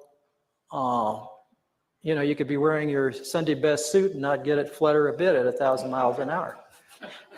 I'm not sure I'd want to stand on something going 1,000 miles an hour that's 2 feet square. But this picture here shows him sitting on the ground. And these pictures are much better if you get on the KeelyNet site. This is the platform with him on it about 3 to 6 feet above the ground, because here's the shadow here down below. Now you could say this is all faked, but if you get into the other things he did with shape, they almost mirror the stuff that I discovered. And it proves, I guess, that, you know, there's either two crazy people in the world or there's two people that have found the same discoveries. So I think that this is a valid phenomena, and I'll show you why. Next slide is a micrograph that I took of a beetle inner wing. This is at 100x. If you look closely at this thing, you can see rows of bumps all along the bottom of this wing. Each row is staggered from the next row next to it. And this is all over the surface of the bottom of the wing. Now, I don't know of any aerodynamic surface that has bumps all over the bottom to help it fly better. If you blow this up to 430x, you can start to see some of this microstructure of the cells that form where these bumps are. The next slide, at 970x, you start to see what these bumps that stick up are. They're hairs, look like hairs or fibers that grow out of the center of these hexagonal cells. And of course, this harkens back to my basic shape power discovery, is that each one of these, because of their shape going down to a point, is creating a magnetic field. And remember, a magnetic field is a rotating piece of vortex in the ether.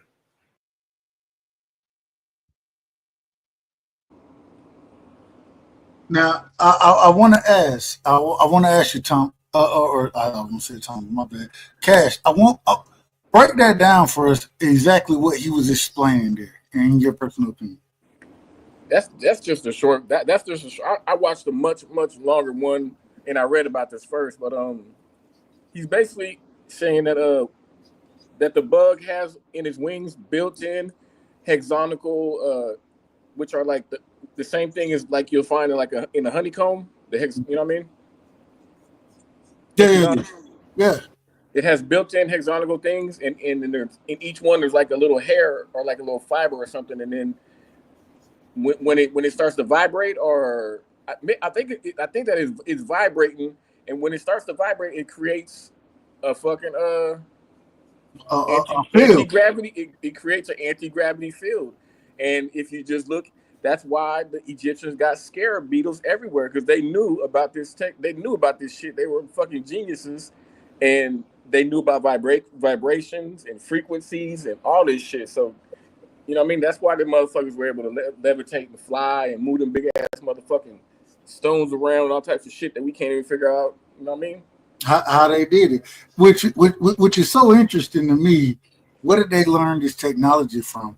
And when you go back and look at where they said they got this technology from, not me. I don't believe Cash said this, but according to them, right? They never claimed to create this or no. They got this understanding from other individuals. Oh, that too, Dub. That guy Victor Grebennikov, he tried to publish a book on his. He put the schematics and all his work in a book, and like a day before the publisher was going to publish it, they took all the pictures out, all the schematics out, anything that tells on how to do this shit. You know what I mean? And then it's been suppressed. These things get suppressed from us, man. Yeah. And just to give I believe there was a time where, and I say this for a reason. I believe there was a time they came up with how to more or less power engine off of hydrogen. You know what I'm saying? And Off of water. All right, agreed. Yeah. And the government was like, hell no, we not that shit. They killed that motherfucker. Bought the patent and threw the patent away. You know, more or less. When I say threw it away, I don't mean literally, but bought the patent, but made sure that it was suppressed. And I think this is a lot of what's going on today. But going back into that video, and I always gotta do this right here. We gotta let Master P ride a little bit. We gotta let Master P ride. But one of the things that is so interesting, and shout out real quick, man. I missed an individual earlier, Blondie Blanco, man. Blondie Blanco, sub to the channel tonight. Salute to Blondie Blanco, man. Much love and respect. I got a lot of love for anybody who gonna show love over here, and I really appreciate it. Hey, we still trying to get. I say this respectfully. We still trying to get to 1,000 views over here, so we can be monetized. We ain't gonna be monetized, but damn it, we still gonna cook like we cook over here. So, saying what you're saying, my brother. Shout out to the. Oh man, shout out to my brother, man. Shout out to my brother. That's my brother right there. The Boston or Mr. Boston Fanatic, more or less known as Paid in Full, man. A real one. He a real motherfucker, man. I got a lot of love for Paid in Full. But going back to what you're saying, and DS3, I gotta say this real quick. Shout out to all my Muslim brothers. I don't even know how to say that word right there. The first word, he said this is all haram. Well, damn, the truth can't be haram. The truth can't be haram. Respectfully, I say that respectfully. You know what I'm saying? We got the right to talk about the truth over here, and that's all we trying to do. That's all. Hey man, stay closed-minded if you want to, man. When you say it's haram, that's a whole nother story. I don't want to get into that tonight. We'll get into it. It's all. A lot of these things always come down to frequencies. You know what I mean? You ever hear of that doctor that created the cure for cancer and like a bunch of other diseases? Dr. Sebi. And he used frequencies. You know what I mean? Yeah, absolutely. Yeah. You seen that Sumerian? You ever seen that Sumerian carving? They got those three little dudes presenting that damn, like it looks like a damn a box cabinet. Looks like a cabinet. And they're presenting it to this big ass guy who's like 3 times their size.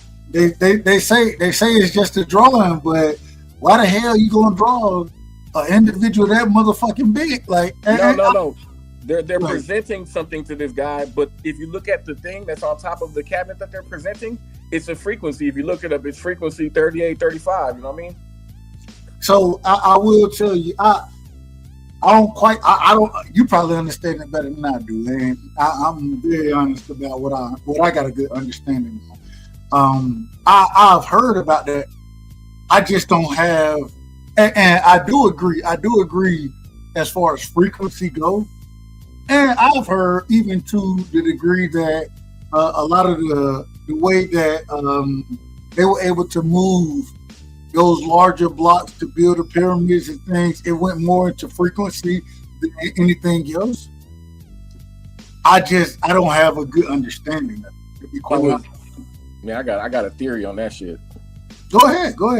You know how they find all those elongated skulls, right? Agreed. Akhenaten, elongated skull, right? Absolutely.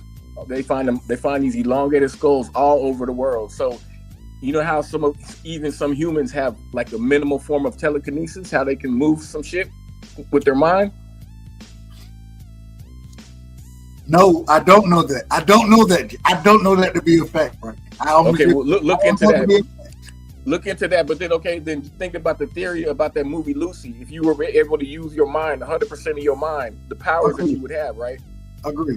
Imagine what somebody with 3 times the size of our brain could do in a time when they weren't like us. They weren't what are we in this age where fucking what's that word? Where we're all worried about money and clothes and shit like that. These motherfuckers were just spiritual, and they were on a whole different vibration. You know what I mean? So imagine what they could do with a pyramid that's built to harness power. Obviously, you know what I mean? If you know what it's built out of.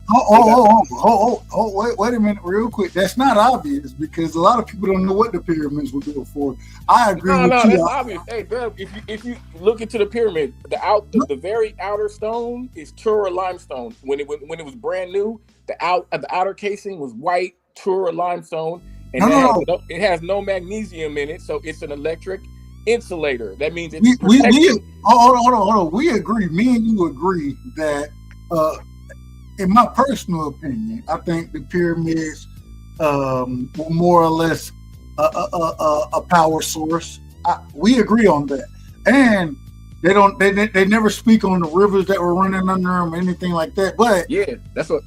Yeah. But the thing is before we get, and the reason I do it the reason I say before we get to that is because even though we know this, and I would agree with you on it, I don't think everybody knows it. And so I done dug into it. The pyramid was a electrical power source from people's electricity. It was damn near a power plant. It was a frequency power source, an electrical power source, and a hydrogen power source from the water and shit that you're talking about at the bottom. Yeah. From underneath it, and the Grand Gallery got all the fucking frequency shit, and then once that thing was powered, and then you stick the Ark of the Covenant in the spot where it goes. You out of order. You out of order, man. You out of order because we got to speak on what the Ark of the Covenant truly was. That's a superpower amplifier. That's what that was. Say that again. And then you got the halls of lament. Hold on, wait. All right, crypto. My bad. I gotta stop you. And the reason I gotta stop you is because you're moving too fast. My bad. And the reason I say you're moving too fast is because I understand a lot of what you're saying. I do.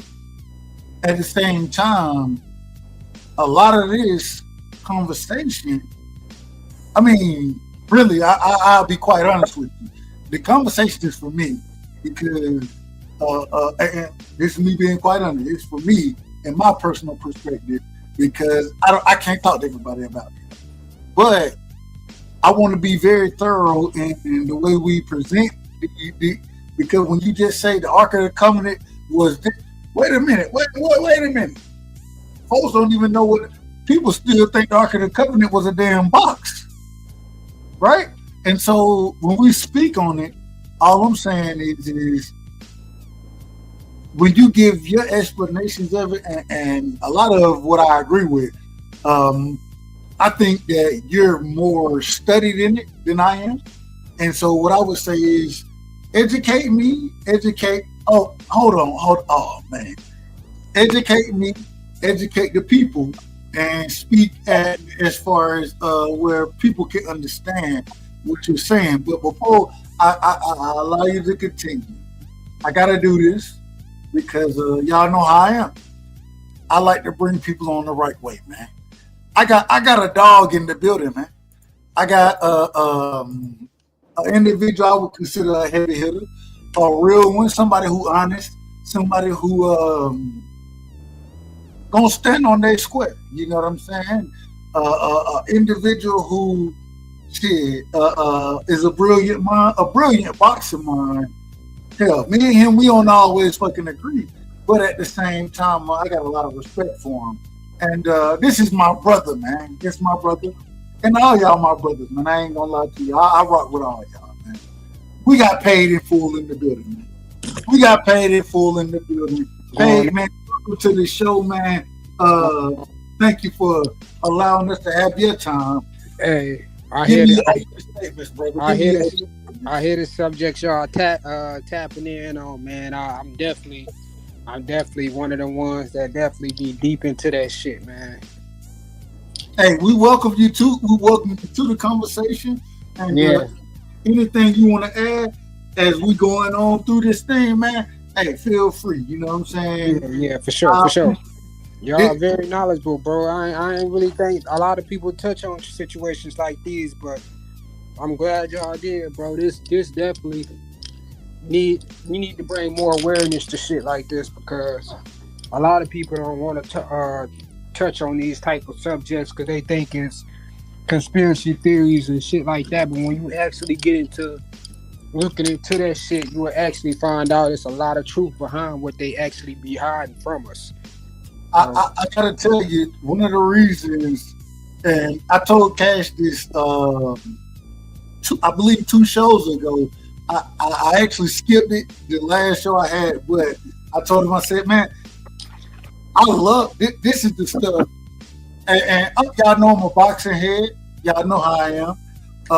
I love politics. This is what I really like to dive into. You feel me? And the reason being is because I think it expands the mind. I think I'm able to learn things from different individuals, and anytime I have a chance to learn something, I'm all for it. And these are things that are really interesting to me, especially talk about the ancients, individual who were able to do things that, quote unquote, the machinery we have today ain't able to do, and really more importantly, where we come from, our souls, our the individuals that we are today, how we end up being where we're at right now, man. All this shit is very interesting, and man, I appreciate you jumping on, Paige. No, for sure. Now I want to go back though. I want to go back when we talk about the Ark of the Covenant, right? A lot of people, especially religiously speaking, Cash Crypto. A lot of people would tell me that the Ark of the Covenant, most folks never knew what it was. You know what I'm saying? I done heard people say certain things as far as if you got too close to the Ark of the Covenant, you may get radiation poisoning. Right? I've heard these things. I've heard that it was a generator. In your personal opinion, if you were to break down the Ark of the Covenant, and while you're breaking it down, could you also speak to the point or to the part of everybody? Y'all can jump in when y'all feel free, no problem whatsoever. But how, whenever you're breaking it down, how it was utilized in the pyramids? I think that'd be fantastic if you were able to do that, Cash. I just got one question before you go. Go ahead. Like, how do y'all feel about the situation with space? I don't want to deter this subject. I just gotta, I always ask that question. That's a broad question and a very indirect question when you say, how do we feel about space? Yeah, just in general, do you believe it's something outside of this realm? Like, do you believe that they can travel outside of the realm? Absolutely. Okay. Me personally, I don't believe it. I don't believe in that shit. I mean, if you ever actually read within the Bible, it actually kind of tells us how the earth is actually formed. We're inside of pretty much a dome, and if you ever see a spaceship or a rocket take off, you notice how it always goes straight directly. It goes up and it always curves. That's the thing, bro. Hold on. Before, and I want to address this point. But I want to be clear on what you're saying. Are you a believer in the flat Earth? Yeah, for sure. Okay. So you're saying that we're in a dome, a permanent, however the Bible would put it. You're saying that nothing leaves from where we're currently at. That everything is, and I will say this. I do have to say this one point about this. I'm a huge fan in history. If you go look at Admiral Byrd when he took his trip to Antarctica, and flew over the quote unquote ice wall, and said that, man, it's all type of land masses. You know what I'm saying? So I understand that piece of it. I do understand it. And I'm gonna be quite honest with you. I'm gonna be quite honest. The reason I like to have these conversations is because I don't know. I don't know. I know what I believe. I don't really have too much belief, but at the same time, when I look at these things, so are you saying that a place like, and I just want to be quite sure before we broach this situation, because I want Cash to finish on the Ark of the Covenant. I want him to finish go ahead. But before we get there, I want to ask you, when you're saying this, are you saying that the moon you're saying this? It's inside of the dome. Okay, so is also outside of just the moon, the different planets. Are you saying they're not real? Or are you saying what are you saying about the planets? I believe planets are stars. I've never actually seen an actual planet. I feel like that shit is just all CGI.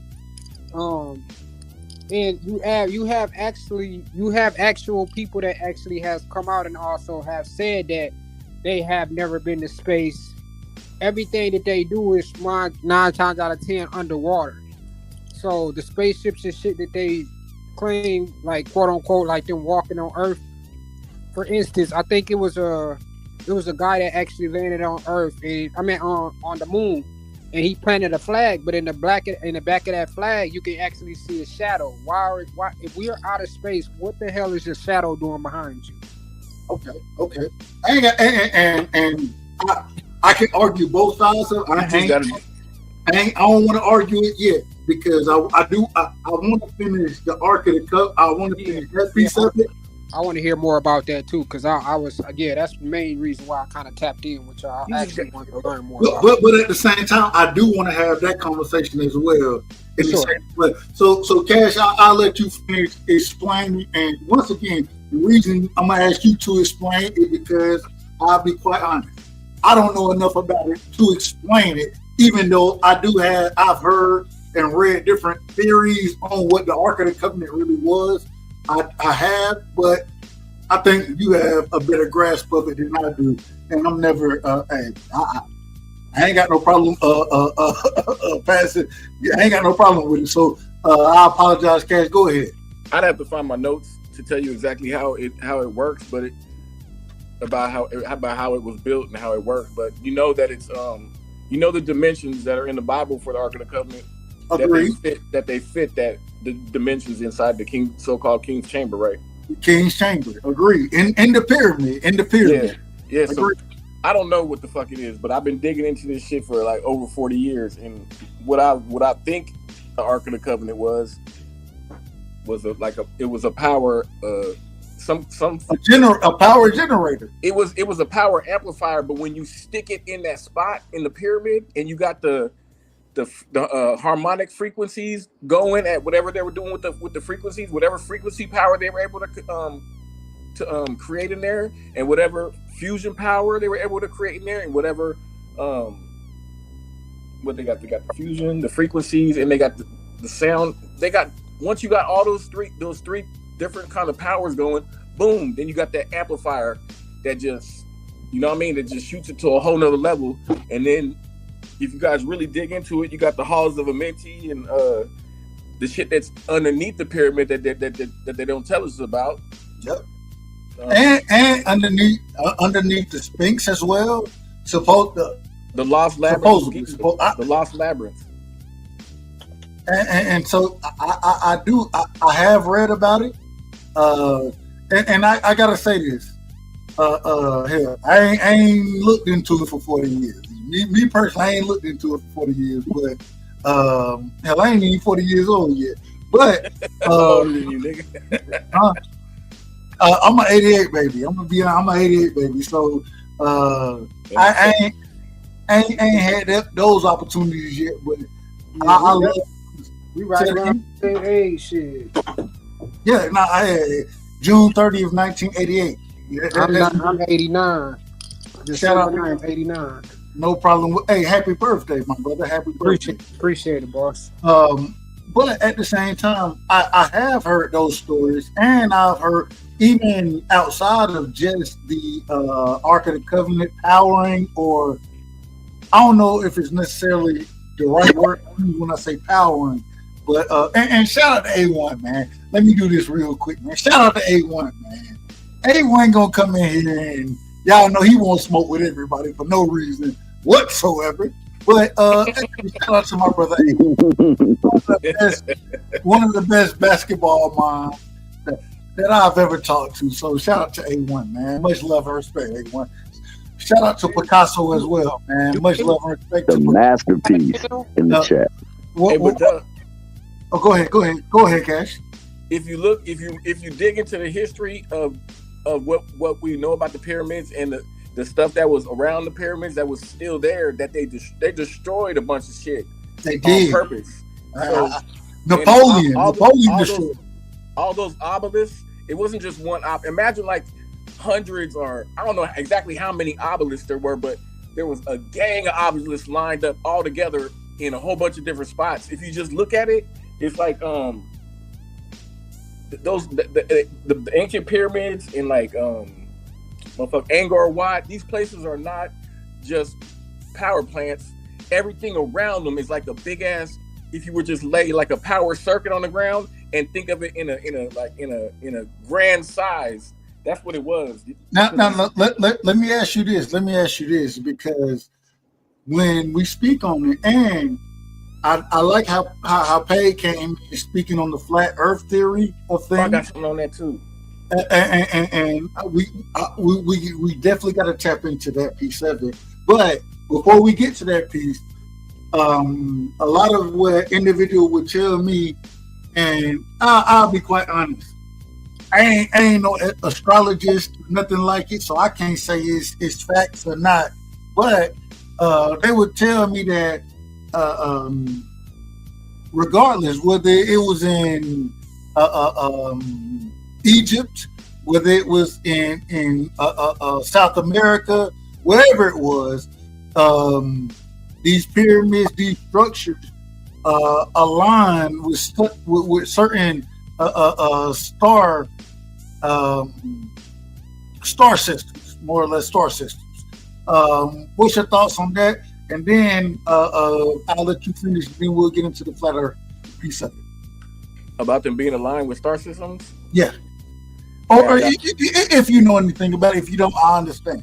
Man, I got a crazy ass theory with that too, because I kind of I looked at this one ancient hieroglyph, and it's, if you know what you're looking at, it's a modern day picture of an ayahuasca ceremony taking place. Ayahuasca? Just listen to me for a second, man. Just listen. I'm just asking. You talking about the DMT? Yes. DMT. Was that the toad? DMT. I'm talking about DMT. Okay. Go ahead. So you'll see one person holding a pipe thing, and it's smoking, and then you got the thing in between him and the guy with the Horus head.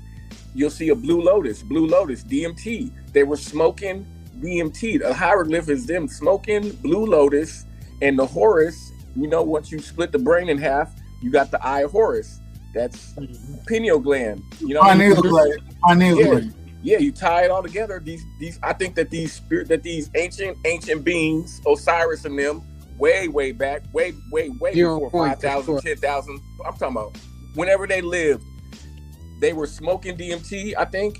And I think that once you're in that DMT realm, something about the pyramid, them shafts that shoot towards those certain planets that they're aligned with, that you're talking about, I think that they were able to go there. You know what I mean? Somehow in a different. And we've heard about the quote unquote Stargates, those different type of things. Yeah, that they were utilizing back then, and those different type of technologies. I want to say one quick thing. When you bring up even something as simple, and when I say simple, I don't mean simple. I mean something like the pineal gland. I always think it's very interesting that when individuals talk about something like fluoride and how it calcifies the pineal gland, it's always interesting to me that all these things come back to the same thing, if that makes sense. And I think this whole conversation, hence the reason I wanted to have it, I think some type of way, I don't know if we ever will get the true understanding of it, but I think it all leads back to and this is truly my and yes, I have a personal interest in this. My personal interest in all this conversation is, where did man come from? How did we end up here? How did we end up in the situations that we're in now? That's always the end goal for me. And I think this conversation, I ain't gonna say we're ever gonna really figure that out, but I think it helps and it gives me more to think about and to come up with theories about. So anything else you got on that, Cash? And then we're going back to the flat earth piece of it from my brother Pay. No, you go to the flat earth piece. Pay, let me ask you this question right here. Pay. I'm gonna be honest with you. First off, before I ask the question, let me be long-winded, like I'm always long-winded. And I started this damn channel, so I can be long-winded. I'm gonna tell you how that I get a chance. I started it so I can be long-winded, but my long-winded is gonna end up in a question. I don't know. I've seen the Admiral Byrd theories of things as far as what he's. That is real. That diary is real. I don't disagree. Also, I've heard about inner Earth and all these other type of things. Hey, real quick, Dub. Go ahead. Did you read the full version of the diary?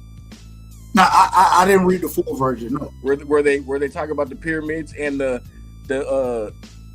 asteroid looking things that were sitting next to the pyramid, the long cigar shaped asteroid looking things that were sitting next to the pyramids wherever he went.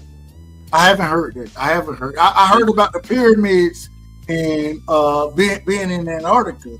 I've heard about those, but I haven't heard about the. You're talking about Admiral Byrd, and when Admiral Byrd went there, his plane got hijacked from whatever, like on Space Ghost, where they got the tractor beam and they take your shit and they can control it.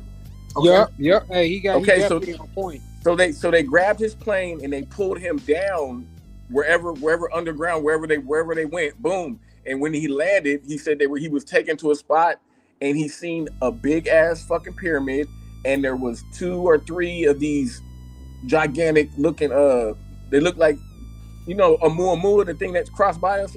Anyway, these look like. Hold on. A what? Say that again. A Muamua. What is that? I don't know what that is. The giant cigar-shaped thing that came from a different galaxy that crossed ours, and when it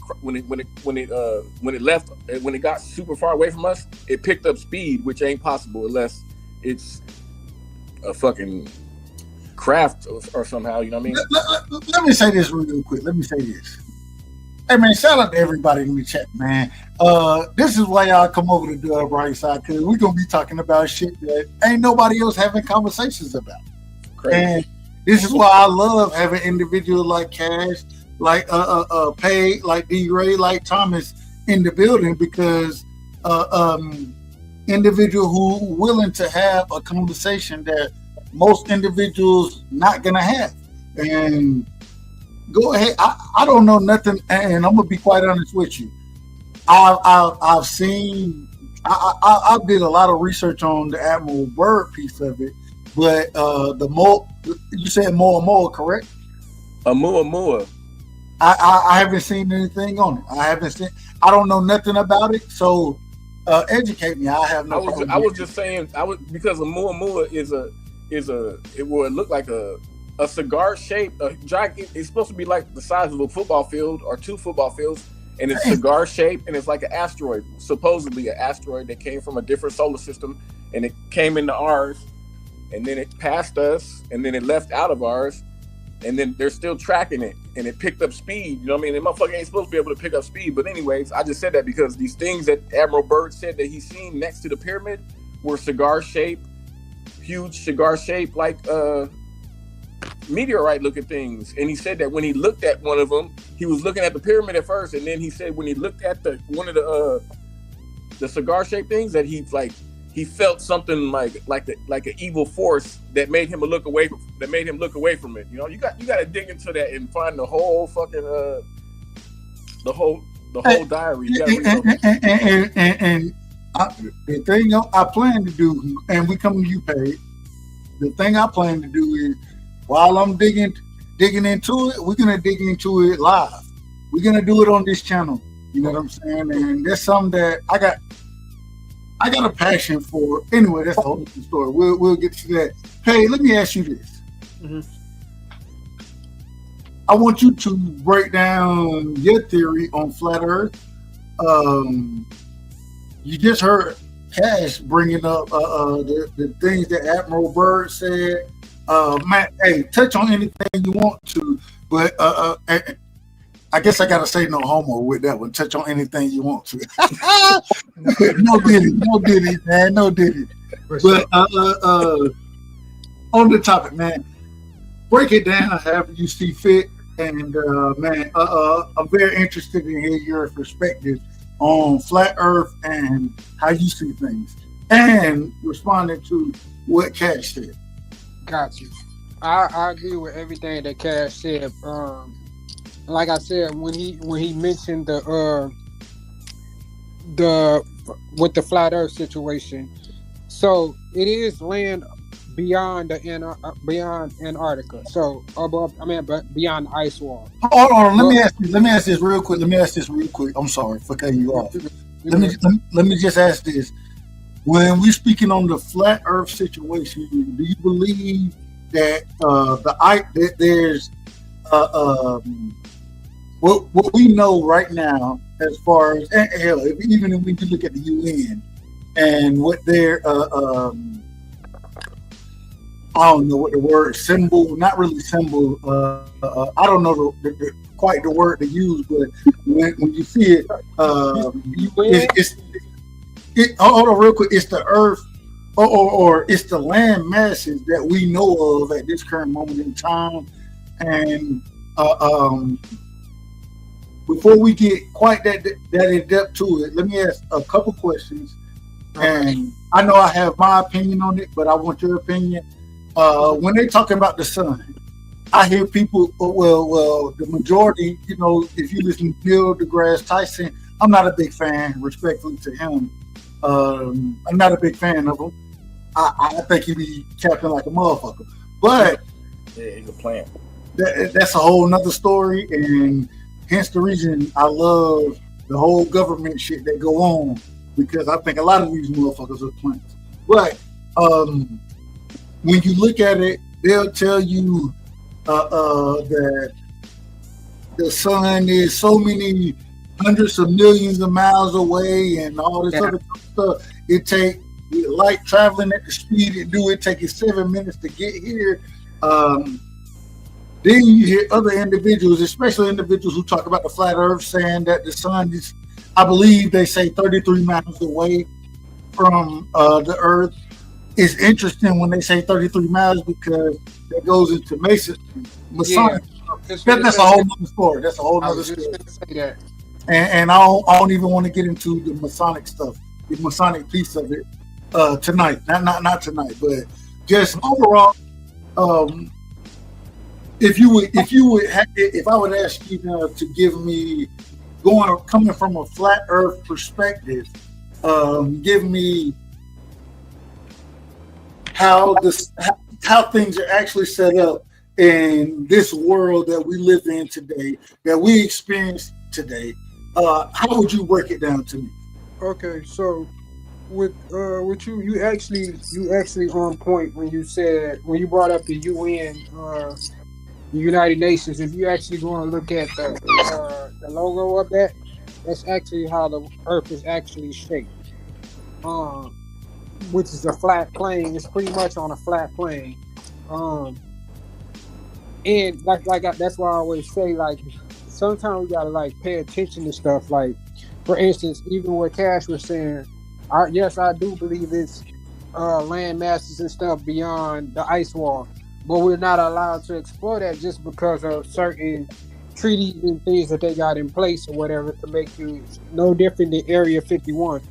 And that's very interesting that everybody or all these major countries have signed a treaty that Antarctica cannot be explored the way we can explore the rest of the world. You can explore that. I think that's very interesting. But go ahead. I apologize for being late. Go ahead. Yeah, and that's no, you good, bro. And that's no different than some of these mountain ranges. Because I've heard it.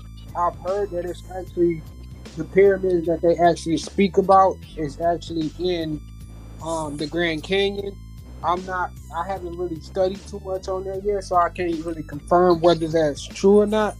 But if you actually listen to some of the senators and people that you like in the hierarchy or whatever, if you listen to some of the things that they say, for like, say Hillary Clinton or whatever, like she spoke on one day we're going to be able to break through the glass wall at the top.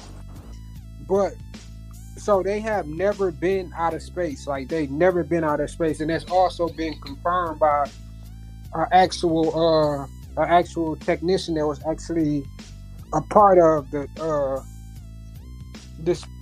Is it NASA? Yeah, NASA. So, it's very interesting that those individuals that supposedly landed on the moon, they were restricted from giving interviews.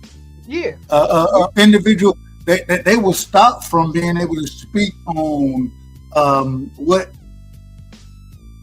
and I'll say what they truly believe is going on. That's the terminology I'll use, but they were restricted from speaking. Real quick, shout out to Teach, man. Teach, another real one, man. Teach, I hope if you're still in Thailand, man, I hope you eat some good food. I know it's a different time over there. You always welcome up and Teach. But and regardless of how loud the music is, we gonna play the music now. I ain't gonna lie to you. I love Masterpiece, so we gonna play the music. But going back into what you're saying, Pay, when we've heard these individuals say they've been restricted of speaking on their actual experience, right? And we've seen that. That's a fact. That's a fact. Right.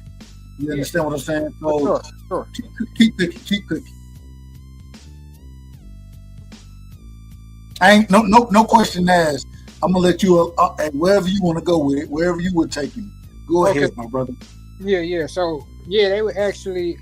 I think they were actually like sign papers to actually not be able to speak on certain situations like that because of that. Like, they have an agenda to push, and based on that agenda, it involves like being able to control the masses and what they believe and what we put out to them.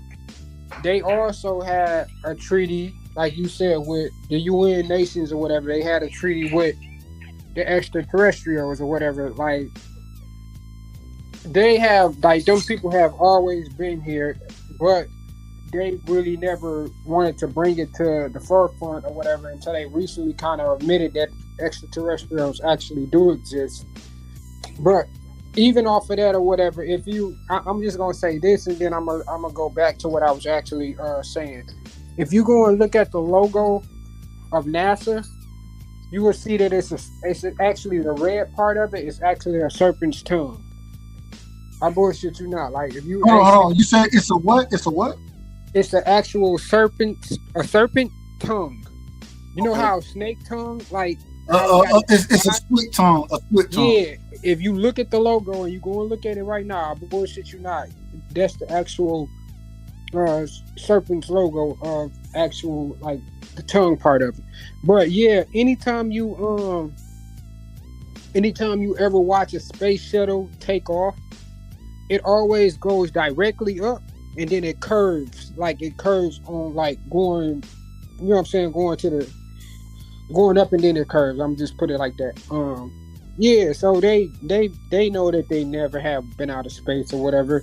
Because if you when was the last time? Do anybody on the panel know when was the last time they actually said that they tried to make a space run, or they went out of space? Hell, Elon say he go out of space all the time. I don't know. I ain't, bro. That nigga lying. I'm just saying. You asked the question. I'm just answering the question. No, for sure. I think it has. Like I've looked into all that flat Earth stuff. You know what I mean?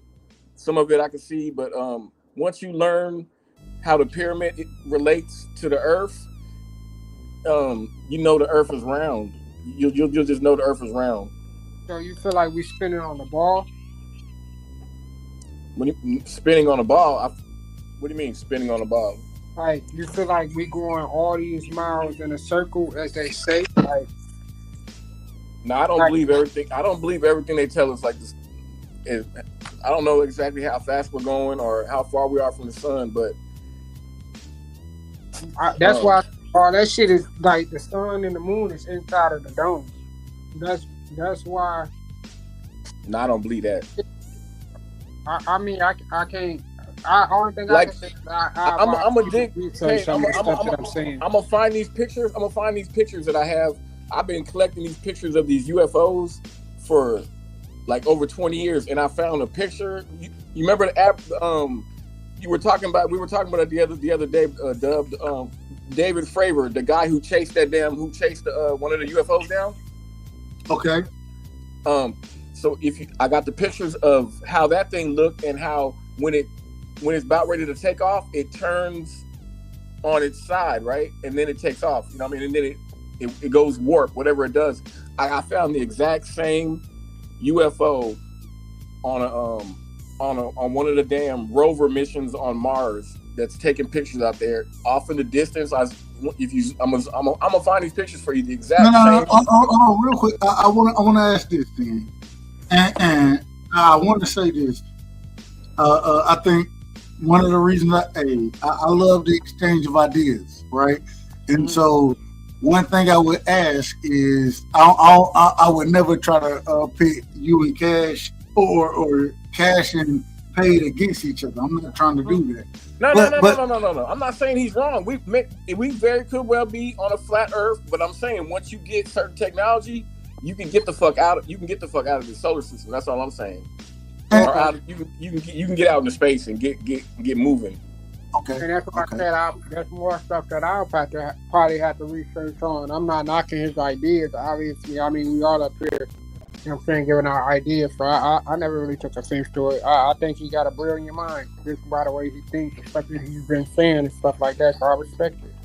That's what I was saying about the pyramid and all these other things. The pyramid, Angkor Wat. If you look at all these things, all these gigantic places that were built, they're all built on a certain line, a straight line around the world. The only way you'll be able to place those things exactly is if you were up in a spaceship somewhere and you had an understanding of those. I got one question. Do that from ground. You would never be able to do that from the ground. Go ahead, Cash. Before I ask my question, go ahead. I just got one question. Have everybody ever been, like everybody on the panel? Have y'all ever been on a plane? Yes. Yeah. You know, once you fly up, when you're flying up on a plane, what happens with your phone service? You lose service. Okay. But why would you lose service if you're headed up towards the space? I mean, these satellites. Wow, that's what we so-called get our internet power from, our phone service from, if that was the case, why when you go in the air, that should give you more service, correct? Because you're actually flying closer to this so-called outer space. Well. The problem the reason I would disagree with that is simply because most of the time you get your phone service from cell towers.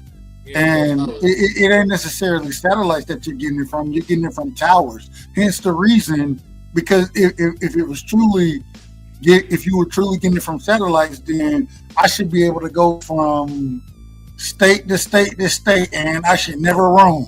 If you had your own personal satellite and the codes and could tap into it, you could be able to talk on your phone up there. And that's the thing. Like I feel like everything is built, like our cell service and everything is built on the ground. Like it's not. I don't know, man. I don't want to. Like it's crazy. It goes way deeper than that, bro. Like he go. Oh! That's what we here for. We want the deepness. We want the these things that we're talking about with satellites and shit like that, like that we get our because like logically thinking, like me just logically thinking, if I'm going in the air, I'm more closer to the satellites where actually they say that actually power. So, Pay, let me make. And I say this respectfully. I say this very respectfully. I want to make a better argument than what you're making right now as far as satellites go, right? Mm-hmm. And the reason I say a better argument because I still think when you talk cell phones, I think more towers than anything. But this is the argument I would make right here. And I would love y'all opinion on it. Hang on. Hey, you believe in aliens though, right? Yeah, for sure. Okay. But he don't believe aliens came from outer space. He think that aliens was here. Sure.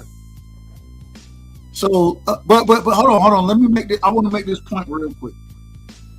And this is something that man, I'm gonna tell y'all the truth real quick. I'm gonna tell y'all the truth. I don't know what the fuck to believe. I have no clue what to believe. For a time machine. Hold on. I have no clue what to believe. And when we having these conversations, the reason I love them is because hell, it's an exchange of ideas that I don't know. I can't agree with everything. I can't disagree with everything. I just don't know. You know what I'm saying? Because I don't know. I'm grown enough to say at this point in my life that shit. If I don't know some shit, I'm gonna tell you I don't know. And I would make a different argument, Paige. Mm-hmm. When you look at the Van Buren Belt, right? When they speak on the Van Buren Belt and they talk about how the amount of heat and those different type of things that go on with that belt, and then they tell you that they've thrown these satellites outside of the Van Buren Belt. The problem is when you look up the materials that they're using for these satellites, when you look it up, it wouldn't even. Hell, some of these material couldn't withstand the goddamn stove that I got over this month. They couldn't withstand that amount of heat. And they're telling me that these satellites supposed to be able to withstand what we would consider some of the most extreme heats. And even one of the arguments I've heard previously about individual leaving the globe or the flat earth, however you want to look at it, is that, well, heats get too much at certain levels. And then when you look at the materials, well, if that's true, then when a satellite would go up there, that bitch will burn up immediately. If what they're saying is absolutely correct. And the problem so I think there is a disconnect there as far as what satellites truly are. And the other thing is hell, all the satellites are supposedly being held in orbit by the gravitational pull of the Earth, correct? Mm-hmm. Well, why the hell the Earth? Why that gravitational pull ain't pulling this shit in? Why they ain't pulling it back into the earth? So I think there are a lot of questions to be asked. Mm-hmm. I think there are a ton of questions. I just think that I ain't got the answers to those questions. But go ahead. I apologize for you. No, that's why I agree, bro. With everything you said, like I said, I don't know everything. I'm still in the spectrum of learning as well, so I can respect what people say or whatever, and I can take their ideas and I can actually use that to look into more shit or whatever. Like, yeah, man, that shit it definitely get a little bit like it get very, very deep once you, because a lot of that information it's kind of like you can't always take all the information. You gotta because sometimes too much information can be misinformation. Nah, I think you got to take in. I'm an open book. You know, I'm not religious or nothing. So I want all the information. That way, I can draw my own conclusion once I get everything. You know, I can try to piece everything together or figure out what goes together and what to throw away. You know what I mean? Absolutely. That's why I respect it, bro. I respect you for that for sure. It's interesting to me. So let me ask this then. Let me ask the question this way. I heard Cash. He said it earlier. He asked you, Pay. He said you believe in aliens, correct? Mm-hmm. And I kind of answered. I kind of jumped in and was out of. I was out of order. Y'all ain't never heard me say it, but hey, I was out of order. So in that situation, when he's asking about that, if you don't believe, if you believe in the flat Earth and the dome concept of the flat Earth, which the firmament, those type of things, and even when it goes into anyway, that's a whole other story. I ain't gonna get into it. I don't want to be too long-winded. But what would you? Are you saying that? Do you think aliens have been here the entire time? Yeah. I literally believe they've been here this entire time, and I feel like the United Nations, like you were saying, they actually got a treaty in place with them or whatever. Because I guess I think they were actually taking humans and experimenting on the humans actually, and but then when I feel like when they released them or whatever, I just felt like they was taking well beyond too many people that what they wasn't supposed to be doing, which actually put the treaty in place with them. But yeah, I believe in like stargates and all that shit. So like I just don't believe the world is what we actually think this world is. Okay. I ain't the type that believed in heaven and hell and shit like that. Like I don't believe in that shit. I feel like that's a more of a like fear tactic type shit. But yeah, go ahead. I'm gonna tell you real quick. Being raised a Jehovah's Witness, right? And I'm pretty much non-religious now. I ain't no religious fanatic, but I will say I always hell. You draw back on what you learned as a kid, those type of things. So I know the Bible, those type of things. But at the same time, I will say I'm not a big believer in heaven and hell. I've never been a big believer in heaven and hell. I want to ask you this, Cash. Where did the aliens come from, though? What, in your opinion, and I think we done came to a consensus on the panel. And Thomas Hill, if you ain't sleep, and I say that respectfully, D-Ray, I say it to you as well. What's your thoughts on this first before I get into anything else? What's your thoughts on what we're talking about right now? I done left y'all out, and I apologize for doing that. Oh, you cooking, man? I'm just listening, but hey, I let my man go, and then I'll speak afterwards. D-Ray, what you got on big homie? Is it too late in Nebraska? Yeah, I was just finna say I'm finna tap out, y'all. It's like 3:30 in the morning over here. I'm out. Hey, it is. It's 3:33. And I was gonna text y'all before I leave because I ain't even get a chance to watch the fight. Who won the fight? Oh man, you already know. You already know, man. Usyk. The boxer. Go ahead, The T. boxer who got. Go ahead, my bad. No, I was asking. Usyk won? Yeah. Yes, sir. That shit crazy, man. Hold on, real quick.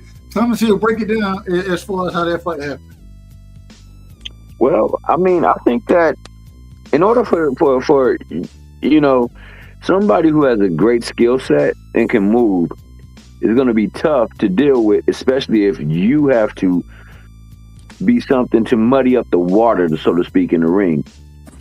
And I think the only way that Tyson Fury, given his decline in the game of boxing after those Wilder fights, because nobody ever talks about it, and the fact that he's also coming in heavier than what he should be coming, he ain't gonna be able to just lean upon him the way he was able to do Wilder. So while you not being able to like muddy up the water, so to speak, by making it a rough fight, a rumble and stuff like that, things that he can use to wear down Usyk physically. I think in the beginning, and this is how it played out. You could say that Fury was controlling the fight because they was just establishing, engaging each other in their ability to fight off that front foot. But once my man Usyk found out that, hey, look, I can't actually sit here and jostle and put my paw out here with this dude. I'm gonna have to get in close to him, and I'm gonna have to move around him and do what I got to do. I think that your boy Fury coming in overweight, and on top of that, not using his jab properly, not working behind the jab like he should be. And I think a lot of that also is due to activity. He started to wane, and once he waned, it became much easier for him to get touched by Usyk, and Usyk took advantage of the fact that, he wasn't in the best of shape. He wasn't using the jab like he should and work behind it, and he allowed himself space where he could throw combinations and work off of the ill attempts that he did have. And I think for him to realize that this is actually a match for all the marbles, you need to be in shape. You need to be able to come and do something that he's not prepared for or ready for. And unfortunately, he just didn't have that in him, or he didn't plan for it ahead of time.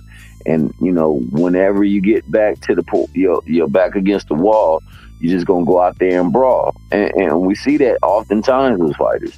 And you do that with somebody who is expert at countering what the fudge you're going to do.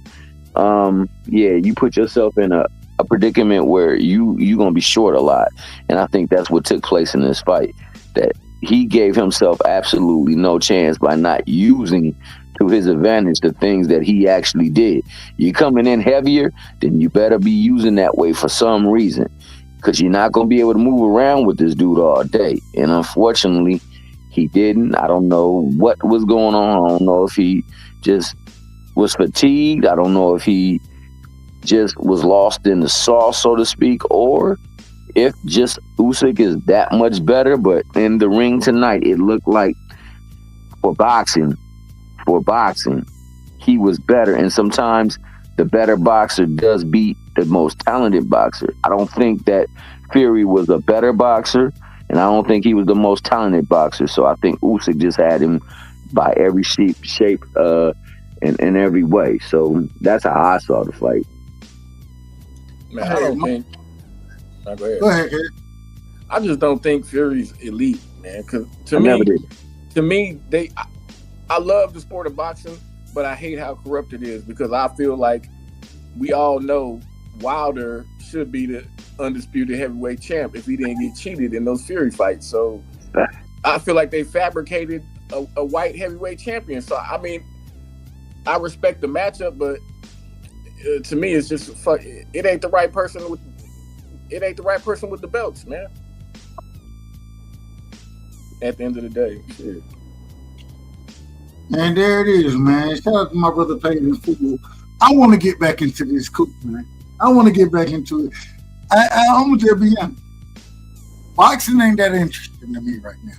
I'm just gonna be honest with you, man. It ain't that interesting. And as much as I love boxing, they selling me short right now, man. And I hate that they're doing it that way, but hey, who am I? I can only call a spade a spade. Would y'all disagree with that? Is boxing selling us short? Yeah, I'd agree with that.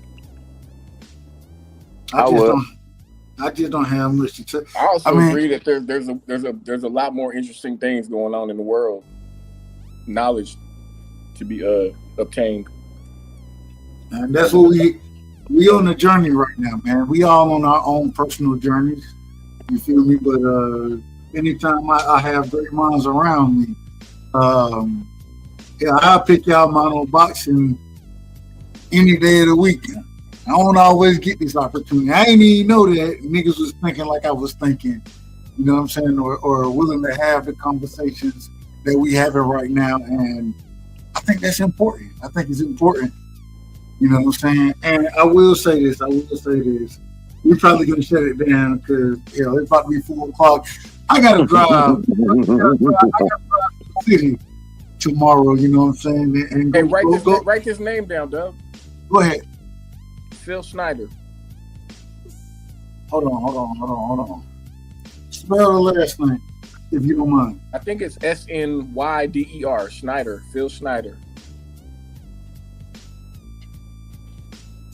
All right, I got you. So you know you found the right thing. It's a guy from I think the 70s who was building the DUMBs for the black government, deep underground military bases. You got to look into his story and all the shit that he says in one of his seminars, and he'll open your eyes to a lot of shit that's going on. I ain't got no problem with it. Let me see. I just put it in YouTube trying to figure out undercover. Damn, you should have played those clips of those damn artifacts, nigga. Oh, my bad. Hold on. We can play them. We got a little time. We got a little time. We ain't running from the smoke now. We ain't running from none of the smoke. And when I say, this is one right here. So we should have played this one. Play one of those real quick, man. I ain't even look. I done jumped so we done jumped so deep into this, man. I ain't even shout out to Tony Moore. Tony Moore, man. Salute to Tony Moore for jumping on tonight, man, and being in the chat. Much love and respect. Shout out to Miss 702 as well for jumping on, being in the chat. Much love and respect to all y'all, man. I apologize for not calling y'all out earlier and showing love to y'all. It just, we in the trenches right now with a conversation that, I love this conversation. I love it. You feel me? So let me pull it up this way. I gotta pull it up. Scratch the surface. Yeah. This shit go on for a whole bunch of episodes. And y'all gonna laugh at me with the next few shows we gonna have. A lot of this gonna be the topic, and it ain't a topic simply, man. The channel is changing, man. I'm telling y'all now, the channel is changing. I'm gonna tell y'all, we're gonna be doing more politics. I love politics, you feel me? And a lot of y'all would call it politics. I would agree with it. So, damn, I hit the wrong button. Hey, Cash, put those links in the damn in the private chat. We put them in the private chat. I can access them a little easier. I gotta do all type of shit to get this right here. How do we do that? Nigga, just hit the damn. I don't know. It say private chat. Don't it say private chat? Y'all got to say private chat. I did that on my computer, but I'm on my phone talking on my phone. No. I got you. Don't worry about it. I got you. I do it the old school way. Old school it up, baby boy. Old school it up. I want to see the plug. I got you. Hold on. These right here, these are artifacts that prove that these motherfuckers are hiding shit from us. All right, hold on. We finna pull it up. We pulling it up right now. You gotta give me a few seconds. I got all the amazing Egyptian artifacts that you've seen.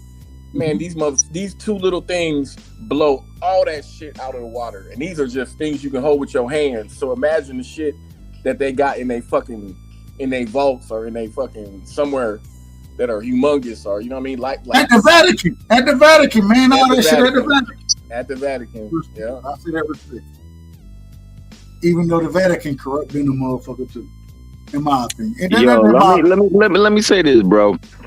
And I'm gonna be absolutely honest with this. We humans, dog. We always gonna be flawed. None of us is perfect. A lot of us start off with the very best of intentions, and oftentimes they turn into some of the very worst of experiences or circumstances or outcomes. Some of us are corrupt. Yep. Some of us are extremely corrupt. Oh, go ahead, bro. Go ahead. I want to hear something wild. Yeah. And I got a lot of wild takes. Right? But I think this. I don't know how wild this is, but before I say it, why do y'all think we're here? And a lot of this conversation that we have, I always like to know what I'm here for. I always love that, right? So when I ask that question, why do y'all think I'm here? Or why do y'all think y'all here? Damn, they say the video ain't available no more. Hold on. Damn. I'm sorry. That's why you got to put it in the back chat, because when I type it in, it come up different than everything else. Give me a second. But yo. Go ahead. Cash. Can you put it in the regular chat? I can pull it up for him and send it to him. It's in the regular chat. It happened an hour and a half ago. You put it. So I bet I'll find it and I know how to do it. My bad. I'm out of order, man. It's the YouTube joints, right? I just got to go back into the regular chat. No. You said you wanted where? It's the YouTube. No. I got it. I just got to go. Don't tell me you got it and you don't, dog. Because I was gonna quit it to wherever you. I just got to go back into the regular chat and instead of. I'm so used to rocking with everything. We gonna bypass all that ish right now, dog. I'm gonna put it in the chat that you said you want. I got it. I promise I got it. I promise I do. All right, here we go. Now I gotta tell you, is there a certain, because it's a 23-minute video? One of is a 23-minute video. Yeah. Once you play it, just fast forward it until you see them holding the object, and then play it, and then you'll see them playing with it. All right, bet. Here we go right here. We're going to do it this way. Pull that up.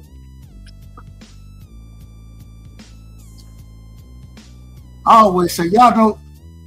Anyway, that's a whole nother story. I ain't even going to say that. I ain't going to say what I really going to say. All right, here we go right here. We're going in there. We're going to share.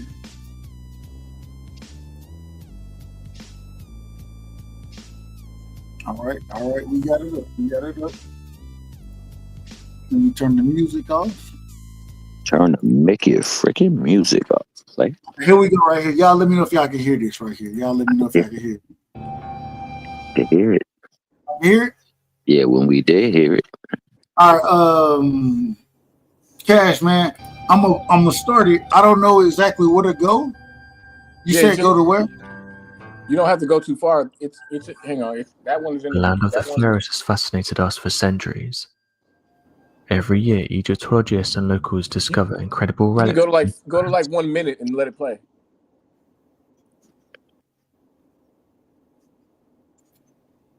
Too far. We're gonna go right here, and then we're gonna let it play from here. Here we go. By a local robber. The man panicked and tried to give this thing away. It was then reported that two men approached him and asked him where he was keeping it. For the record, man, we don't. I don't own any of this, man. This is for educational purposes only. YouTube. Hey, I'm still trying to get 1,000 subscribers, man. That's it. So, YouTube, please don't. And YouTube will block the shit out of a damn stream in the second. And I say that respectfully to y'all, YouTube, respectfully. But we don't own the rights to any of this. This is for educational purposes only. And everything we done played tonight is for educational purposes.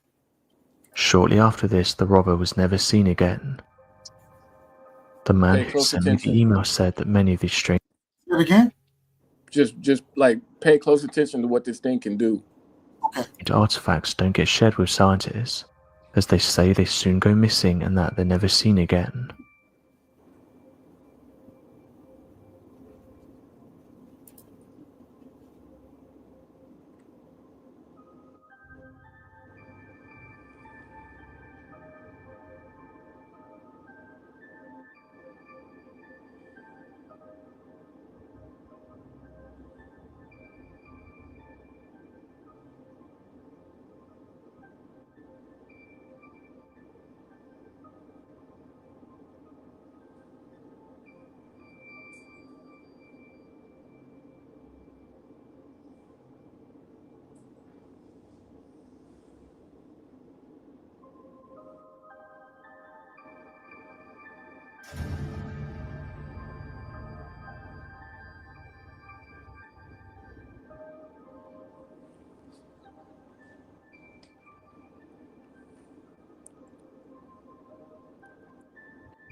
Now, real quick, what are we looking at? I don't know. What are we looking at?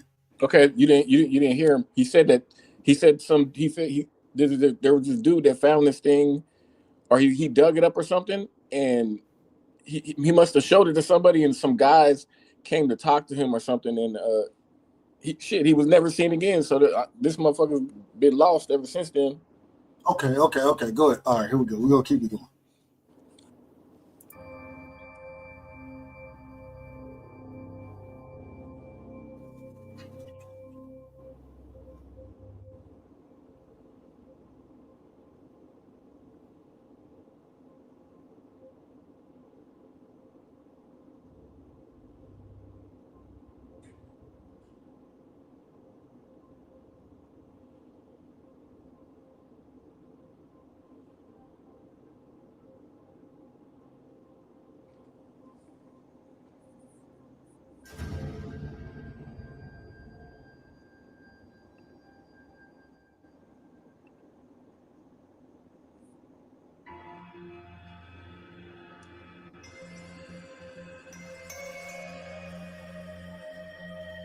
Watch this shit.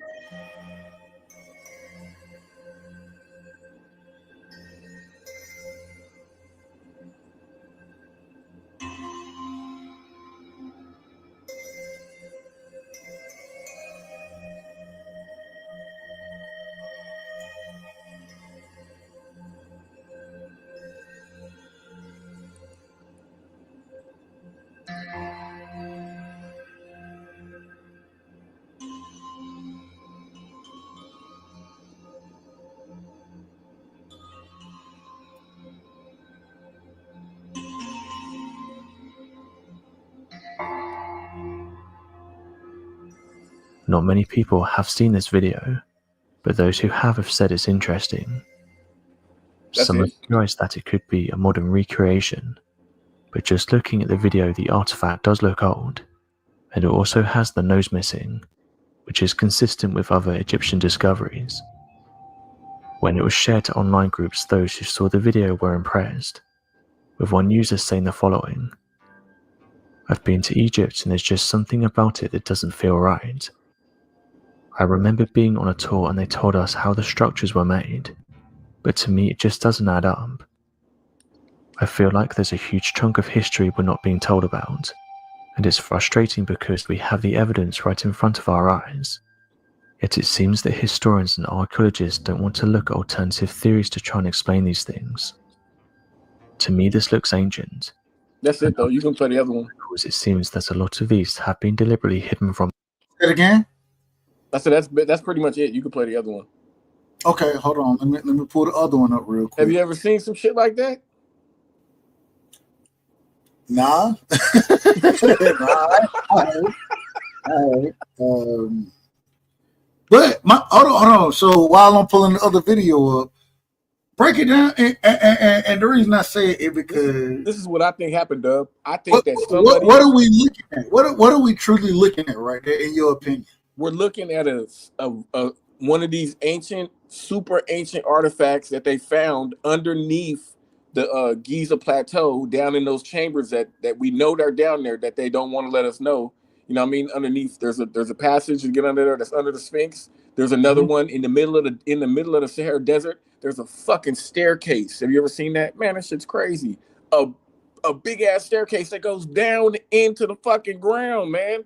Like, it's obviously an interest to something, but I think that somebody stole that artifact because you're able to pick that motherfucker up right there. You can't pick up no giant one or no super big one because it's too heavy, but you can grab that and steal it from one of those rich motherfuckers who got it in their collections. And they found that motherfucker. They seen somebody found who took it and they killed his ass. But I don't know if they got it back or not. But that shit is amazing, man. That shit. When I seen that shit, I was like, oh my man, I knew it. Hold on. So we got the second video up right now. We got the second video. Let me put it on the screen, and I want to play that next. You seen how it was turning before he lit it up? It was looking at you no matter which way you turn that motherfucker. It just keeps looking at you and shit. A bit like the Mona Lisa, ain't it? Yeah. Like the Mona Lisa. All right, here we go. We got the second video here we go right here.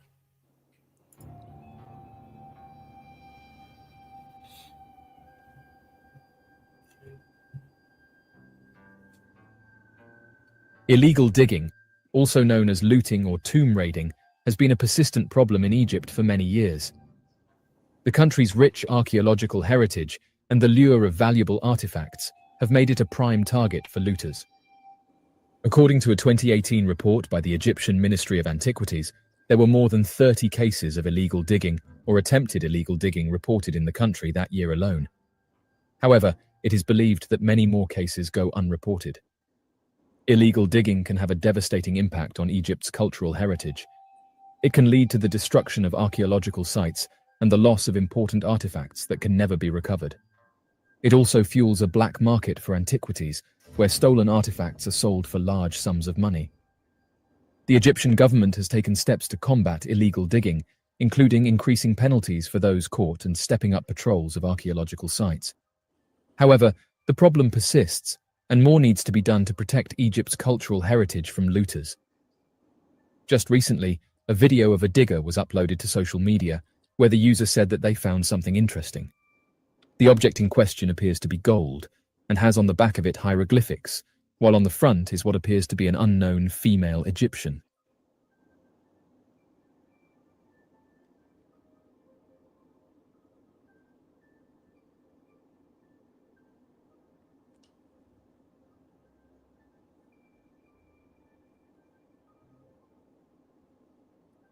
What the back look like? No, I'm talking. Damn, my bad. I'm talking to myself. Hey, dog, it's okay. You thinking? The carving is strange, as it always appears to be staring at you. Wait a minute. However, the phenomenon of the eyes appearing to follow you. Real quick, I didn't even realize. Look, I'm talking out loud, talking about what the back looked like. Look how that motherfucker moving. Yeah, man. That's what the other one was doing. That's what he's telling you. But look at it.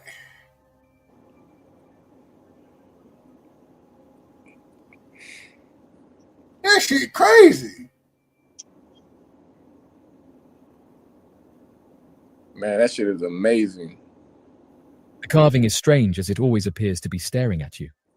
However, the phenomenon of the eyes appearing to follow you is actually an optical illusion called the Mona Lisa effect. It is named after Leonardo da Vinci's famous painting, the Mona Lisa, which appears to follow viewers no matter where they stand.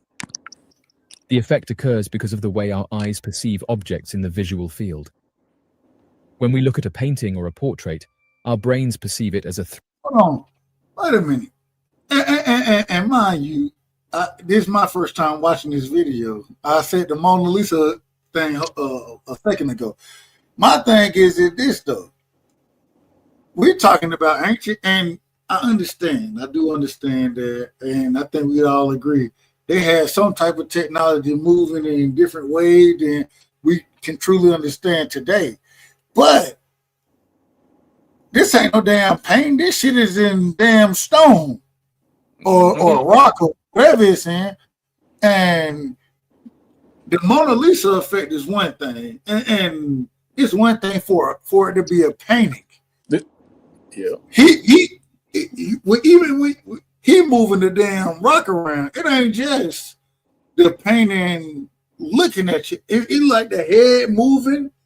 It's all type of shit. I don't know. Let me finish this. 3-dimensional object, even though it is actually flat. This means that our brains try to adjust our perspective based on the position of the painting, causing the eyes to appear to follow us.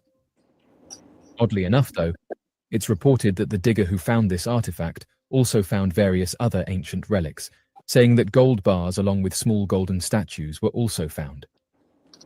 The digger went on to detail that these objects were found inside an old abandoned tunnel, but didn't give away any details as to where this tunnel was located.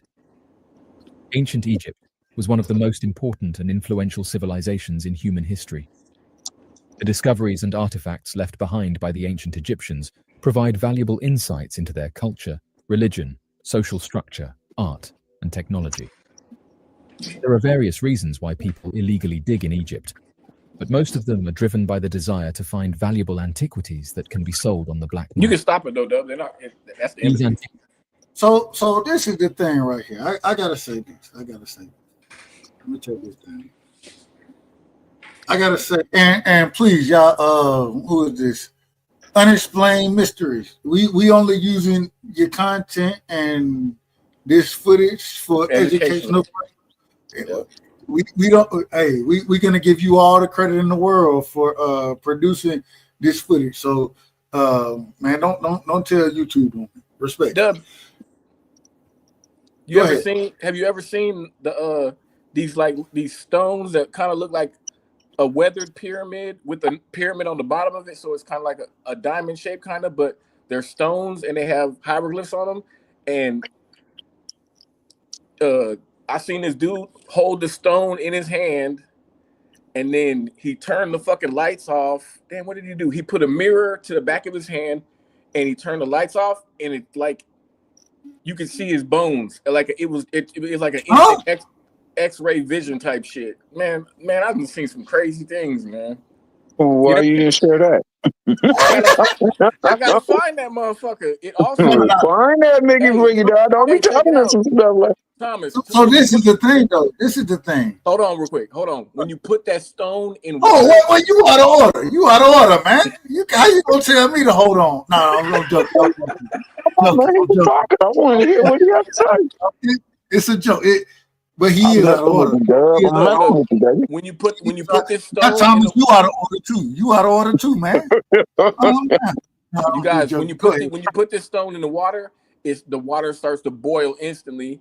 And they have another stone that when you put it next to you said you put the stone in the water and the water starts to boil instantly. And then they got another stone. I don't remember if it was the same one or a different type of.